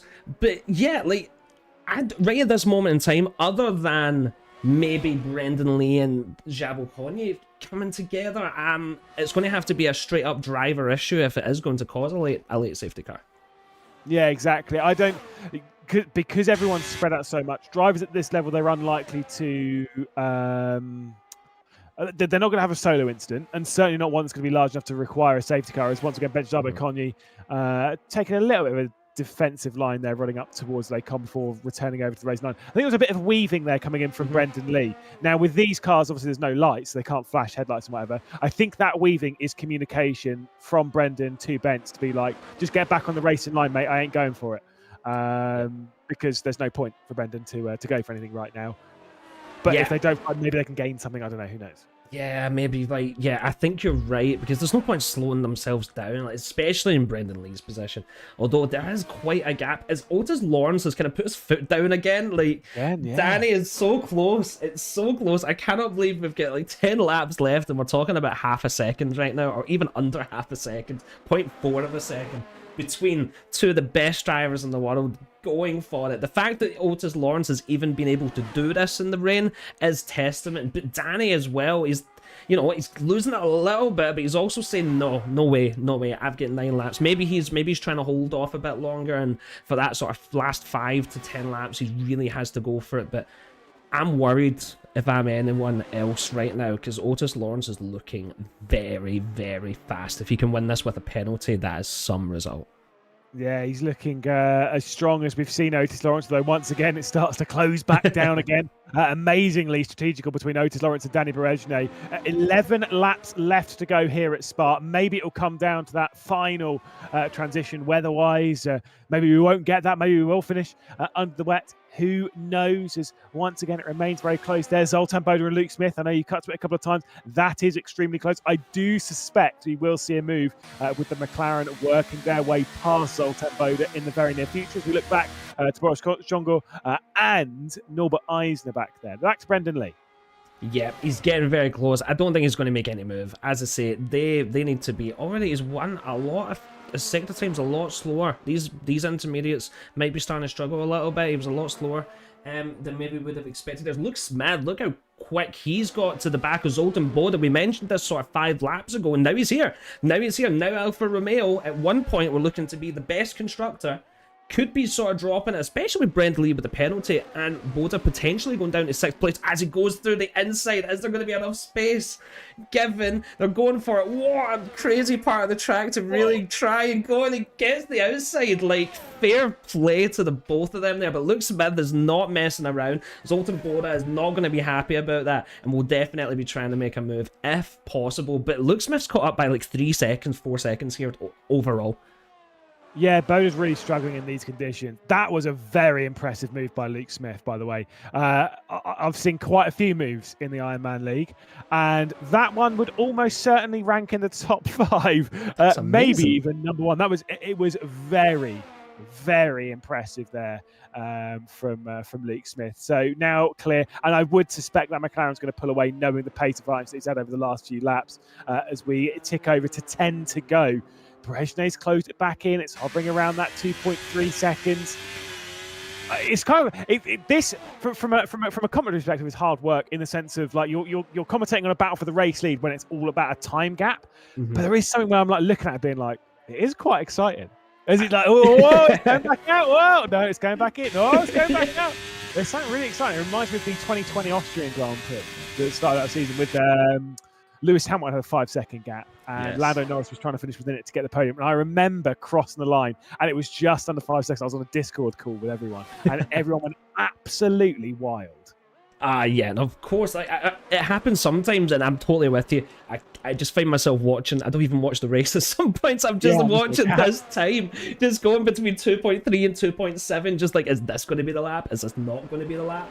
Because Brendan Lee and Jabal Coney, they just have their thing going. They're happy enough right now, but they're getting even further away. I've got a funny feeling Ben Shabakoni can only be looking at, unless some really drastic shenanigans happen, as we actually have a yellow flag. That's going to be Tamas. Oh my god. Okay, Lewis, there's 10 laps left. This is what you said. Is it going to be mediums? Is it going to be softs? Tamas will be gutted for Team Alpine. But, oh my, okay. Oh, here we go. There's a lot to talk about here. So, number one, Otis Lawrence, sorry, you ain't winning this race. Oh, it's Brendan over. Lee, you ain't winning this race. This now comes down to Perez to really go on to slicks right now, unless you know for certain that in the next 5 or 6 minutes that rain will stop. This has become a lot more difficult. I feel so bad for Otis Lawrence and Brendan Lee. They are working their way into pit lane. And obviously, when it comes to a time penalty, when it's been gained from track limit excursions, they cannot serve it in a pit stop. They will have that time penalty going to the end of the race.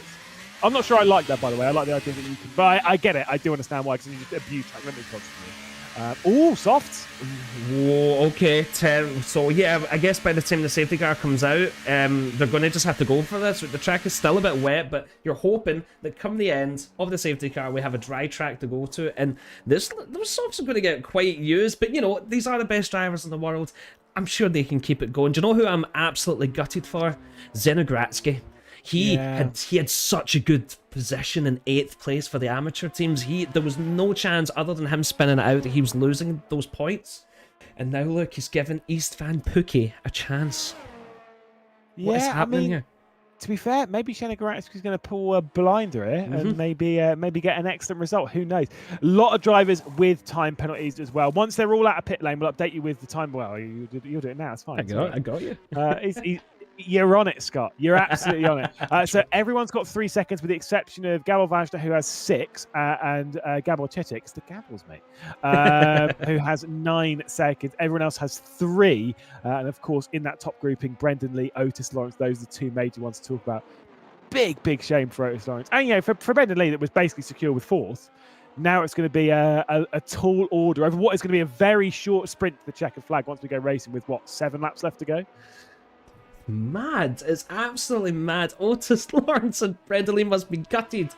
But like someone like Timbo in 12th place, the 4 people in front of him all have time penalties. If he can just stay with them, he could be getting into the points, and that could be really, really good for their championship. Like there's so many sort of little story arcs going on here.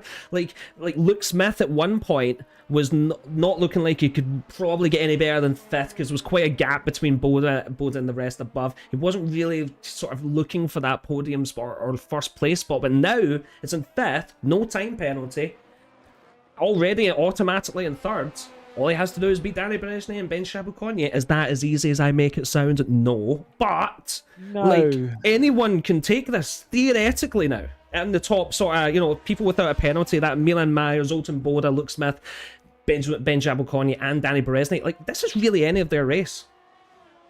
By my eye, ladies and gentlemen, as well, the rain has stopped. So it is just the wetness that we have on the race circuit as well. So, and the safety car will be out for, I believe, it will be 2 more laps. So there's plenty of time for this circuit to dry enough for the slick tyres to be absolutely fine. So I wouldn't worry too much about that. And we aren't expecting any more rain from now on. It's just going to be overcast to the end of the race, which is why we saw them all come into the pit lane. Like I said, when that safety car came out, I was like, surely they're all jumping in the pit lane. Surely. Yeah. And they did. Surely, but those soft tires are going to be a little bit worn at the end. It won't be completely a run in the park. They will get a bit rough. who's going to be able to handle this the best? Who's going to be able to try and, like, look, what does Luke do? Does he just try and follow Brendan Lee up, or does he say, right, I've got a guy with a penalty in front of me, I cannot get slowed down, I need to get in front of him quickly, or is he, where's he thinking? Is he thinking third, or is he even thinking first? Otis Lawrence, though, is like, I don't think it's going to be possible, but he has, 6-7 laps to prove to the world that he can get 3 seconds in front of Danny Berezny and Ben Shabelkonya. That's a tall ask for any driver. I'm sure there's some sort of weird circumstance where it can happen, though. Cars fighting, second, third, fourth. It's all about that safety car restart. This is where the skill has to come in for Otis Lawrence. It's his only chance. It's if he can get the jump on the other drivers when he restarts this race. I'm noticing Brendan Lee 5 seconds off the back of Ben Shabelkonya at the moment, and not exactly rushing up. Now I know obviously they'll be held to a delta as well, but I'm surprised he wasn't. I'm surprised he was backed off that far for that while. I'm not 100% sure as to what that was about, if I'm perfectly honest. You could be looking at some, if not every driver's caught up, you're going to get that extra lap with the safety car. That might be, just trying to, maybe for everyone else's sake, trying to just dry the track out a bit. Because if this safety car goes in and these drivers go out right now on these soft tires in this track, we might see some spins. Yeah, but I don't think Brendan. Brendan's definitely one. He wants this race to go green immediately because he's got a time penalty as Otis Lawrence. Yeah. So he wants the highest risk of people spinning right now. Of course, he wants it to be as high as possible because if someone spins, then that's a 3-second gap you're going to get on it. So it's important to kind of to work out from that. But yeah, who knows? Obviously, safety car's not coming in this lap. It will be in at the end of the next lap, which will leave us with 6 laps left to go until we see that checkered flag for the first time this season. Wow. Yeah, I think it's Danny Berezny. I'm not going to lie. I think you're right. Again, it will determine by it. Like Danny Berezny and Ben Shabelkonya, they've both got everything to win here. So, and are they going to be smart together, and are they going to both cleanly not slow each other down? If they start fighting for that second place, then I can see a world where Otis Lawrence can just get that bit ahead. They need to just be very careful. But but Konya's going to have Brendan Lee behind, just kind of almost a Hail Mary, like it's the only way for him to get up, as he needs to get in front of these people as quick as possible. It's so hard to try and imagine where it's going to happen, but I hope everyone can kind of start off nice and clean and safe, because we have slick tires on a wet track that is definitely going to be fine for the rest of the race. But at this moment in time, it's just going to be very tough. I wouldn't want to start the race this lap personally, but that's why I'm not here. That's why I'm talking about the people that are here. Exactly. Now, I do really like Danny Berezny. I think he's one of the nicest people to like, especially in the F1 esports community. He's such a nice guy. I'd like to see Ben Shabelkonya win. After going winless last season, again another really nice guy, super talent as well. Being in that third position, definitely has a chance and definitely has the hunger, which I think you need to have at this point. With this left to go in the race, effectively yes, it's a 100% distance race that's now basically just been cut into 6 laps. What can you do in 6 laps on slick tires in tricky conditions? Can you go for that win? Ben Shabelkonya's got no track limits violation, so he is in that in the pound seat of going after it. Yeah, you're 100% right. It almost feels like we're about to jump into an F1 23 5-lap lobby and just see absolute chaos. Hopefully I'm wrong, but that is the sort of feeling we're going to have. Every driver just absolutely going for it. Their soft tires will be nice and warmed up. They shouldn't be any more than maybe 5% sort of worn. They'll be managing it very well. Only had them on for a couple of laps. Yeah, this is time. I think we're going to be seeing the safety car come in this lap, as far as I'm aware, which is not going to be good for the 2 Aston Martins who've made... it's not coming in. Right? It's not. Okay, we're going to have 1 extra lap. I got my math wrong. I thought it was 3. No, it should have been this lap. Okay. Well, that's going to make... Okay, well, the Aston Martins, they're buzzed now. Okay, they get to start the race again at the back of the pack. That's definitely going to add a bit more tyre, where these softs are not going to be exactly new, but at the same time, it's given the track a chance to get a bit drier, but we can still see the water coming off the the tires. Like this, Yeah. I mean, this is a rough one, but you know, these are some of the best drivers in the world, so we should expect them to be able to fight very competitively and very fast on a track like this with the tires they're wearing. Now, I can see you're being shouted at for tyre stats, but I will say, as much as we are going to bring it up, almost completely pointless. Everyone's on the same tyres, and they have not done, as much as it says 3 laps, they've not done any racing on these tyres. Everyone's tyres is basically exactly the same at the moment. Everyone's on the softs, everyone's got the same bit. So, like, everyone is in the same boat. It is equal for everyone, with the exception of those that have picked up the time penalties. Now, you were saying earlier on, Brendan Lee, he picked up a time penalty under safety car, hilariously. Would that come back to haunt him? And the answer to that question is absolutely, that has come back to haunt him. That 3 seconds is going to make an unbelievable difference, for a lot of these drivers, for the likes of Otis Lawrence, Brendan Lee, for Shane Garachki, Esteban Pookie as well, who's done such a good job to work his way back up the order. But yeah, it's rough for some of those drivers where it's just like you put in so much work and you know that it almost doesn't matter anymore. Yeah, you're right. And I almost said that tongue-in-cheek earlier. I was like, that's probably not going to make too much of a difference. But it is. Like, this is it. This is the difference between the race win or even a podium. Like, because Luke Smith and Zoltan Boda are saying to themselves, right, this race is not over. Even Milan Meyer, to an extent, there is still a chance to, if there's any sort of incidents in front of him, like, there's still a chance he could definitely walk away with a podium, if not even some sort of race win. I imagine we should be coming to the end of the safety car now. Let's take on a little bit on board. As we see ERS being a little bit replenished for all the drivers. This is going to be very interesting. They've done well. They've got their resources back up. This is everyone's to take. The track still looks wet. This is going to really separate the men from the boys. I'm so excited for this restart. Let's hope they can all keep it quite safe. Yeah, everyone is going to be turning this up to 11 as, like you say, the lights are off on the safety car. And if we do get another safety car out immediately, which I wouldn't say is unlikely, we would be able to get back racing again, I believe, but it'll be very tight. Might just be for one. Maybe we won't. Who knows? It might be the last time we see them go race again, and hopefully it will be for all of the 5 laps that remain here at Spa.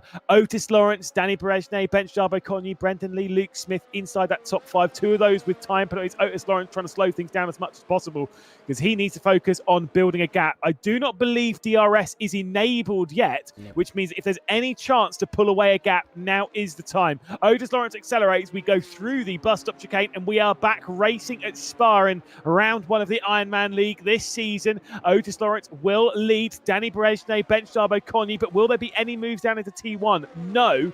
Will there be any moves down into Eau Rouge and Radi on that side-by-side? That's where we got the first safety car of the race. Yeah, everyone keeping it quite nice and orderly. Didn't really see any move for an overtake, just down at the 2 Aston Martins at the bottom. Otis Lawrence does not really get the start he needed. It's all on him now. He needed to already be a second ahead at this stage with this many laps left. So Danny Berejne definitely looking good here. Luke Smith gaining on Brendan Lee with that time penalty. Won't be able to make a move. But we see a few drivers very close. Milan Meyer also very close. Oh, and then Zoltan Boda picks up a 3-second time penalty. He's joined the club. That's definitely not good for him. Really good for Milan Meyer, though. He will be looking at definitely another spot as we see Luke Smith has to keep it nice and clean. That's what I'm saying to Berejne, Conyi, Smith, and Meyer. Like, you cannot get a time penalty now. You cannot let these drivers off with this. This is your podium to take. All 3 of them could theoretically be our podium because they're all that close together. Yeah, like I say, it's now is not the time to be picking them up as Gabor Cicic makes it 12 seconds of penalties, now in 10th position, so he's destined to finish at the back of the field with all of that going on, and considering we are restarting the race now. A lot of that rain is starting to disappear, it is drying up, which means in a few laps time we will get that DRS, but Otis Lawrence already pulling out 0.8 of a second of a lead. Esteban Pookie is going to try and get past Shane Garachki now and up into 8th position. Shane Garachki now down into 9th, but is the highest placed amateur driver on the field right now.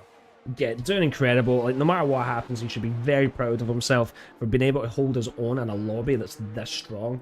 Zoltan Boda is going to be so gutted because he was having a very good race as well. He's joined that club. I'm also thinking about Lawrence, Brendan Lee, who have had the penalties for quite a while. I just hope they've not getting closer to another one. There might have been a few incidents in that sort of 20 odd laps that they've had it. Again, safety car shenanigans. It's not the way you want to lose a race, but Zoltan Boda is definitely not giving up the drive. If anything, is probably even more energetic to get that 5th place back, put Luke Smith down to 6th place, and go, right, okay, I've got a penalty, but I'm not letting you beat me like this. Yeah, exactly. I mean, you've got to remember for Luke Smith is that right now, if he just sits in his position, he's gaining a few spots anyway. Yep. But if he's not careful, he won't gain one on Otis Lawrence. So, although to be fair, I guess it doesn't really matter on that one because, again, we're talking the team's championship, and that's the bit that matters in that. As Hagedis is going to work his way, or at least look down the inside of Boris Shongor, and I believe might make that move stick. They work their way down through Rivage now to no name speakers or X curve, depending on which name you want to give it. Bit of a squeeze there going on the exit of that corner as they go down into Puon, and it will be the Alpine able to hang on. Have you ever heard of that? A corner with that's called no name that's got 3 names? That's ridiculous. The amount of contradiction in that one. I know, right? I'm just so nearly a little bit of a slide off Hagedis there. That could have been the end of his race. That was quite a fierce battle there between the two drivers. Not one to give any space, but you know what? Like, these are just two good drivers. Sometimes even if you don't want to give them space, they're just going to find a way around you, right? Luke Smith is not giving up at all, but Danny Berezny, half a second away, has just been keeping calm, collected, fast as we have DRS enabled. Are we actually going to see a change for the lead now this lap? Is this all that Otis Lawrence has been able to give us? I feel like his strategy options have kind of came to an end in this. You were 100% correct. I think this is Berezny's, especially because 3rd place is 1.2 seconds behind. Yeah, I think we are. I don't know if we're going to see a switch of race lead on the circuit this lap, and maybe we'll see one at some point over the next couple. But realistically speaking, Danny Berezny is looking to take victory in the Ironman League, which, you know, like I say, we've seen some great pace from him. We saw him be basically number 2 to Jarno Opmeer an awful lot last season, but now there is no Jarno Opmeer in the Ironman League. He is taking full control and full advantage. I'll wait to chat with him post-race and see exactly what he's thought about this one, piecing his way through, because I'd say he's had to work for this a lot. You know, yes, sure, it's been gifted in a sense of the time penalty, but he has put in the laps. Oh, you're right. Like, fair play, right? Like, fair play. Like, he's not given up at all. He's kept himself in it as much as he can. And I'm also looking at Luke Smith as well, who's not really taking too much of a move on Boda at the minute.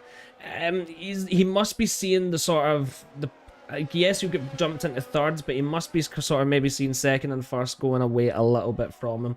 Ben Chabaconnier has just not really been able to keep up the pace, sadly, with the top 2. But you know what? Like, a podium's a podium, and that's all you need to do. And if you just keep doing that, then the results will come to you. Istvan Pukki has made the best out of the situation that's been there. It's not been a really good race for Istvan Pukki. He's had a bit of unfortunate, but is up 11 spots into 8th place. Like, if that's not a recovery race, like, I don't know what is. Like, fair play. That's the sort of consistency that you do expect out of some of these top drivers. Is even when it's all going wrong for them, they can get something out of it. Yeah, like I say, it's sometimes it's seeing that sort of like a long game, even when things are going wrong, to be able to just refocus on your race, piece yourself back through it, and try and go and get something special. You know, who knows? Will we see a switch for the racing here? I don't believe Berezny is close enough to do anything, so it will come down to that final lap. But again, it's going to be a meh move, unless Danny Berezny gets a time penalty, at which point it becomes a big move. And then maybe it's Ben Chabaconnier, and then maybe it's all up in the air. Let's not rule that one out, as Gabor Cicic is now the highest placed driver, obviously from the amateur teams, but has a whopper of a penalty post-race. Shenigaratsky is going to try and get down the inside. Yeah, definitely. Team Williams, they should be very proud of themselves. As it's Gab has been pushed off the track. I'm not too sure. I feel like he was just a bit too slow, or the driver behind thought that he was going to be a little bit more faster. It's way too late for a safety car. There's going to be nothing. Gab goes all the way to the back, and Team Williams now just looking 9th and 10th for the amateurs. Like, Oh my, that was so unfortunate. I don't know if there'll be anything looked at after the race or not, but we'll definitely come back to that. Heartbreak for Gab. It's not what you want to see on lap 43. Very unfortunate, but Luke Smith is staying with Boda, and Danny Berezny is just doing Danny Berezny things, and he's just winning this race. But, you know, will there be that sort of, you know, not pride, or maybe pride's the right word, where you're like, okay, yeah, I'm going to beat you with a penalty, but I kind of want to beat you on track as well. Like, I know me and my immaturity in playing the game, sometimes I'm a bit like, no, I want this win. You know, I want this definitive win, not from a penalty. Do you think we'll see that, or do you think it's going to be smart and just say, do you know what, I don't need to finish first? I think he's going for it. I think he is going to go for it. I think for Otis Lawrence, though, he needs to make sure that he isn't going to lose too much time when Berezny does it, because he's focused on the back between himself and Bench Jabo Konyi. Speaking of the man himself, Bench Jabo Konyi is going to lose out to Brendan Lee and maybe even Zoltan Boda as well. Again, the pair of the Alphas having penalties. There is a look to the outside from Zoltan Boda as there is almost contact going through Lecom, and that is Bench Jabo Konyi's chance of taking second place over. Will be on the podium, though, don't worry. We've seen him on the podium countless times in the Ironman League. But yeah, that was a pretty good send from Zoltan Boda, to be fair. Then Danny Berezny's in the leads. We were waiting for it to happen for so long, and he must have done it at the exact time that Brendan Lee and Boda were going for that. There you go. That happened. Sorry about that. No idea if Otis had any sort of instant, or if Danny just kind of made his way through safely, but I'm sure we can look back at that. That's great. So yeah, Danny Berezny now. This is it. Final lap. Coming around to the final sector, like, fair play. He's kept himself clean, safe, fast. I've not even seen a moment where he could have got a track warning. He might have had one or two, but what a great result for him. Lewis, what a race, right, this has been. Oh, and for fourth place, there's already stuff going on. Yeah, indeed. It's going to be racing all the way up towards the checkered flag. I'm sure Bench Jabo Konyi and Zoltan Boda. Danny Berezny, though, he was playing second fiddle quite a lot to Jarno Opmeer last season. This time, he takes it for himself, joining Ferrari in our championship. Sets the fastest lap of the race on the last one and takes the victory here at Spa. Otis Lawrence will take second place. We see Bench Jabo Konyi, courtesy of various penalties, up and onto the podium. And for McLaren, things are looking really good. Second and fourth in the race results, as we'll see the rest of them cross the line. Obviously, Gab will be the last one to have done so after that incident, but it is Danny Berezny taking the victory, and you've got to say, very, very well deserved. Very well deserved. One thing that's absolutely mind-blowing is that Otis Lawrence is still second, even with the penalty. Bench Jabo Konyi could not get second place and has had to go with third place. What? How? I don't even know how. I just sort of convinced myself that Konyi would get into that second spot, but no.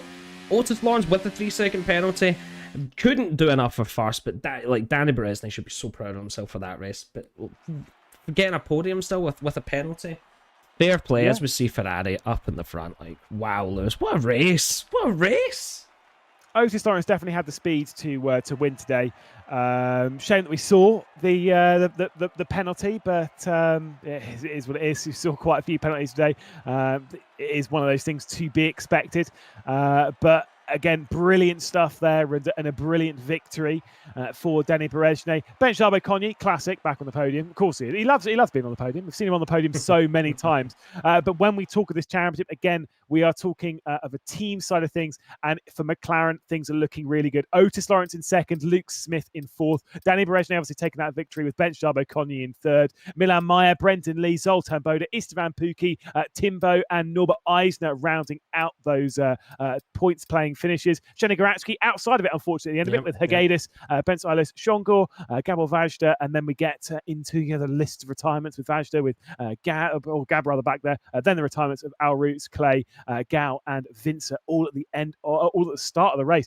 It's crazy seeing those retirements straight from the off. And we didn't have anything until Tamas Alroots. Right, as I bring our faces back onto the stream. What was that? What was that? And also, so sorry to Clay. I can't believe that was just unfortunate. I was like, he's going to win. It's not a curse. It's not a curse. Unfortunate, but like, what a race. Like, 100% around Belgium. I'm honestly like, at that first sort of minute, I was a bit like, well, it's not Singapore. That's a shame. But Belgium just gave us one incredible race.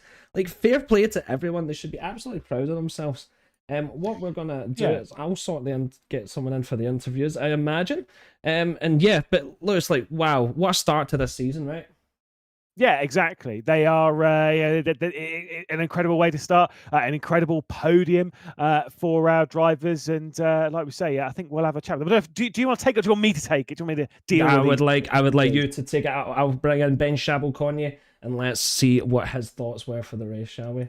Certainly will. So Ben Shabelkonye joins us in the interview room. Hello, Ben. Still no victory, but yet another podium. How was that one on the racetrack? Yeah, good evening, everyone. Yeah, it's a big shame that I couldn't win, but I think Danny and Otis both deserve the one too. I think, as you have seen, their pace was definitely outstanding. Like the gap between them and me, so the third place was quite big. I think it was like 3 seconds, which is really impressive. So yeah, I would say didn't really have a chance today, unfortunately, but big go again next week. Now, obviously, we said before you didn't take a victory here. We were talking about this a lot last season as well as to when that victory was going to come. Are you definitely confident that it is on the horizon this season? We are going to see you taking a win this season. I think looking at the calendar, I am a bit more positive. Yeah, there are Good. tracks like Shanghai or Singapore, for example, where I think I can definitely take the fight with Danny and Otis, who seem to be the quickest ones in this field. So yeah, I can't wait to race on these tracks. But great way to start the season, picking off another podium, keeping those positive vibes and having a great battle. Like that. That's the other thing here at Belgium that we saw so much great fighting out on the race circuit. What was it like in the cockpit? Yeah, it was pretty exciting. There was a moment that I didn't really enjoy when I got passed by 3 cars. It was a bit. It's not the moment you want to see, but yeah, overall it's been a fun race, and yeah, I really enjoyed it. The result is just a bit bittersweet because obviously my teammate was out in lap 1, so yeah, it's a big shame for the Haas team, but I'm thankful for Tamás for staying through the whole 44 laps and giving me infos about ERS and stuff. So yeah, thanks to him as well. Well, we'll see you in a week's time, and maybe then you'll sneak your way up onto the top step of the podium. Cheers, Bent. Yep, thank you guys. Have a good evening. Take care. As we'll Told bring you, in. told you he was a nice guy. Right, lovely guy, bit gutted, but you know what? You would be in his situation. But to be fair, like we saw that bit, right? We got overtook by 3 cars, put him like from like 2nd to 5th, like demoralizing. But like, what can you say? Like, fair play to him, like, and also fair play to Tamás Gal for staying as well and giving all that information, which sometimes that's what you need as a driver. Shall we talk to Otis? Certainly will. Let's talk to Otis Lawrence and see how he was feeling about that penalty. Yes, indeed. Otis Lawrence, Mr. Good Sir. We saw you taking that victory back in Vegas. Wasn't quite the same on this occasion. What was it like going through the race with a 3-second time penalty over your head? That must have felt horrible when that safety car came out. Yeah, it wasn't a nice feeling, nicest feeling ever, but yeah, I was absolutely pushing on that instant. I was, I don't think I've ever pushed that hard on this game in my life. That was probably one of my best drives, even though it is probably more of a fun race. But I was absolutely sending it. It's fun, I enjoy the 100% race. It's good practice for the other leagues and stuff. So yeah, I'm very happy with the pace, and yeah, we'll definitely try and win next time. Now, before the safety car came out, it was looking like, we were sat in the booth watching the gap, close and then grow and then close and then grow, and we were sat there thinking, yeah, I think Otis might win this race. Maybe he will. Maybe he will. I'm sure you were like that in the cockpit as well. When the safety car came out, did you kind of still think that it was maybe possible if you just got that perfect restart and you got those laps together, or were you kind of sat there being like, yeah, I mean, Danny's probably going to win here? To be honest, I wasn't gonna give up. I was obviously gonna try my best.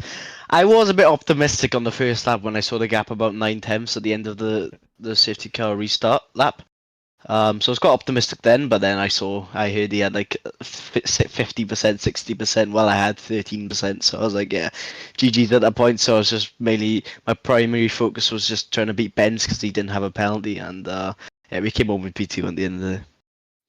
And finally, how hard are these kind of races? Not even just the sense of the 100% distance, but when you account for the weather as well, which is always pretty crazy in the Ironman League, as I'm sure you've been aware in the last 3 races. Yeah. Yeah, it's very hard. Especially at this track. It's quite hot in my room, so yeah, it's very physically and mentally draining. A lot of people think you're just playing a game and this that, but it's very physical. On your body. I'm sweating quite a lot at the moment. I'm definitely gonna jump straight away in the shower after this. But yeah, it's very physical compared to a 50% race.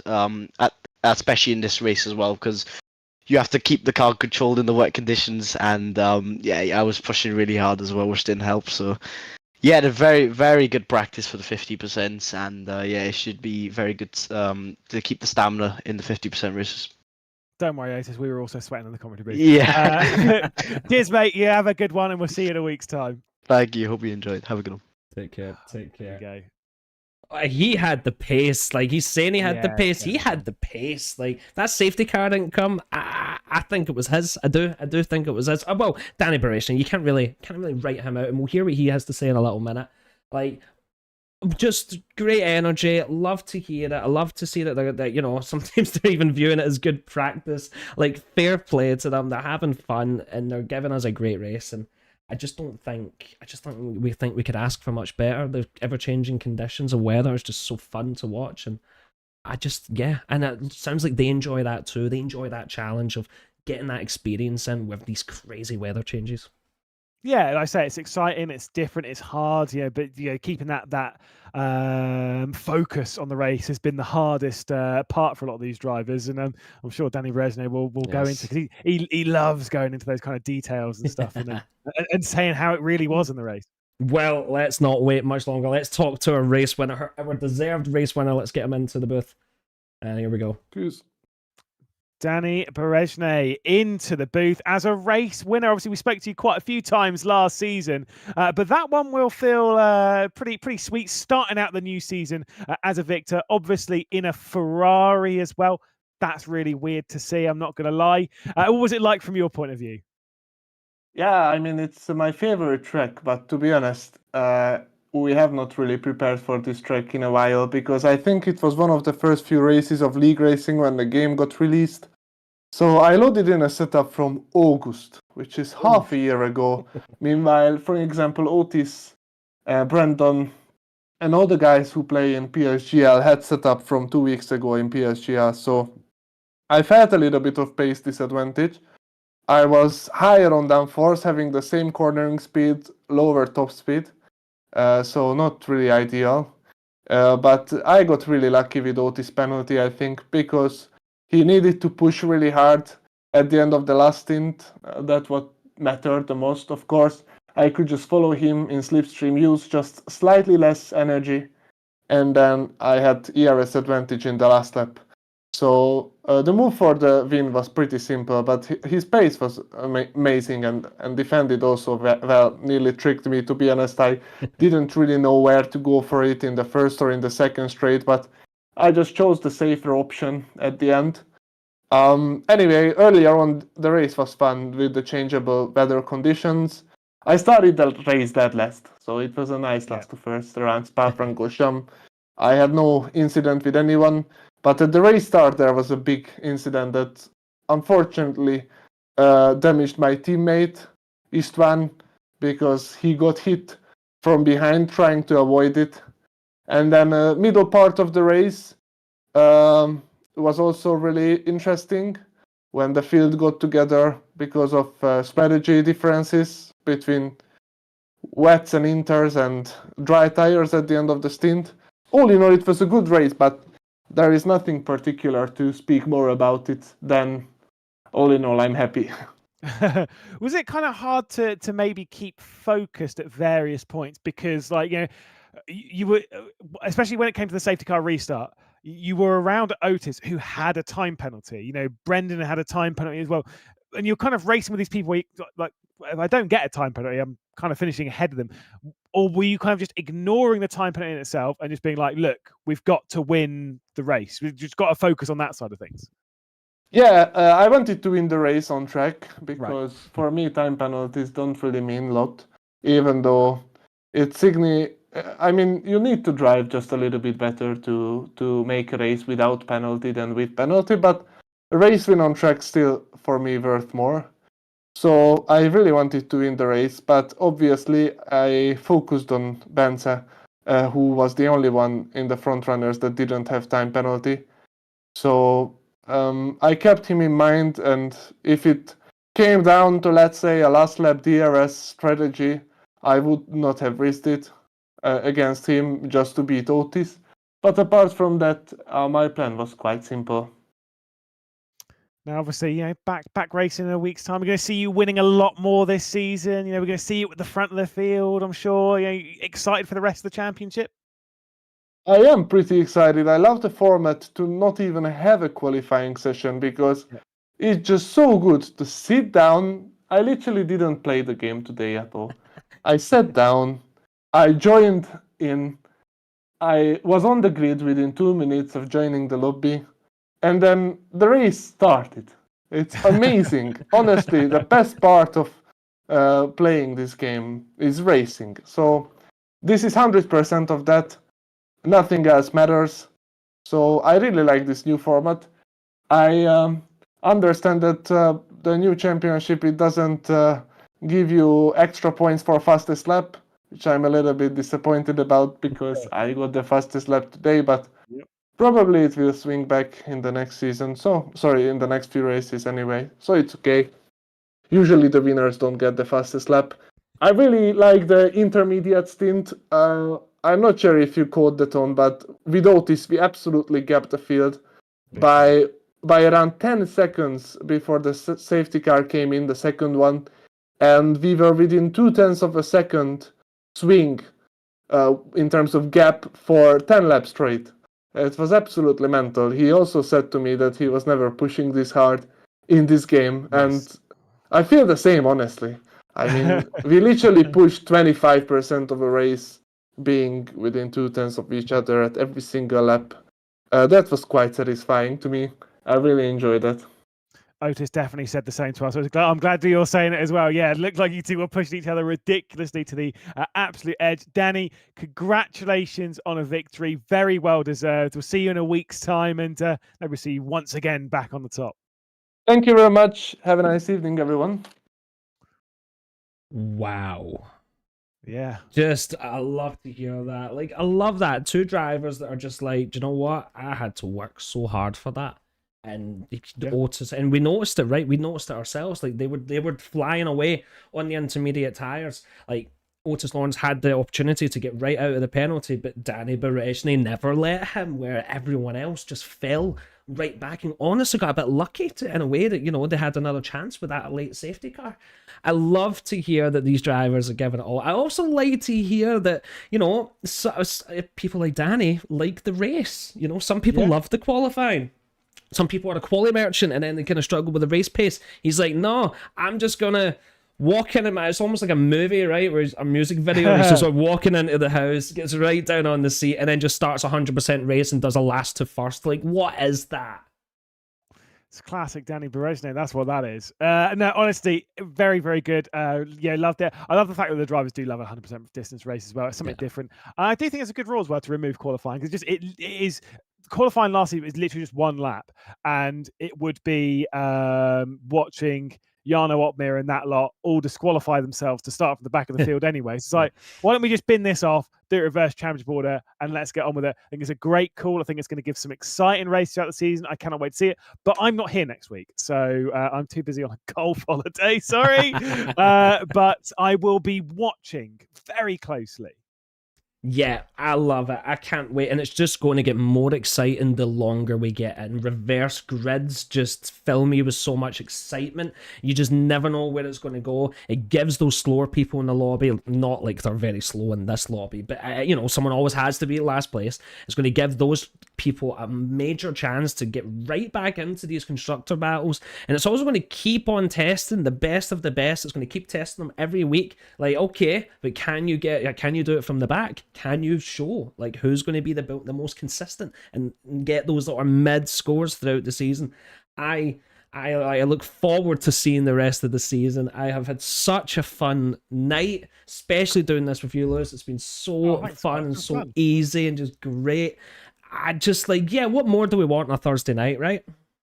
Yeah, I mean, who knows? I mean, I think we're gonna. The only thing that I would say that I'd like to see, less time penalties. Less of that. Yes. Let's get the racing going. Let's see what the season's going to have. I think we're in for a good one. Yeah, I think you're right. It's been, I hope everyone watching, I hope you've had a really great time enjoying it. I've been F1 Scott. This has been Lewis McGlade, which you can find on Twitter at Lewis McGlade, or X, sorry. I should say it's X. No, it's X now. Is it Twitter? Do we still go with Twitter? We're still going with Twitter. You can find us on social media. This has been the WOR, the Ironman League. Amazing opportunity for these amateur drivers and the pro drivers showing us just who's boss. You can find the WR League on Twitter, YouTube, and you can hit the Discord in case you want to be one of the amateur drivers coming in, or even one of the pro drivers one day if you play your cards right, coming into these future seasons, because I don't think this league is going anywhere. It is incredible. Any last words from you, Lewis? No, I think you'd be silly not to join us throughout the season, because I think we're going to have a fun one. Like I say, I'm even going to tune in for the next round, even though I'm not here, because I think we've got some tough races to come. Maybe Danny Brezhnev is going to dominate. Maybe Ben Konya's got that victory. Maybe we'll see an amateur driver like Shona Garatsky maybe sneak one in and take a podium at least. Who knows what the season's going to have to hold. It is, but I think we will leave it there. Guys, thank you so much for the support, for watching, and also thank you to our sponsors that we're going to run again. Ladies and gentlemen, have a great rest of your night. We will see you next week for more of the Ironman. Take care. It's the home of sim racing leagues. Our management tools allow you to recruit drivers and monitor their ratings and live splits. Find this and more at gridfinder.com. Sign up for free today.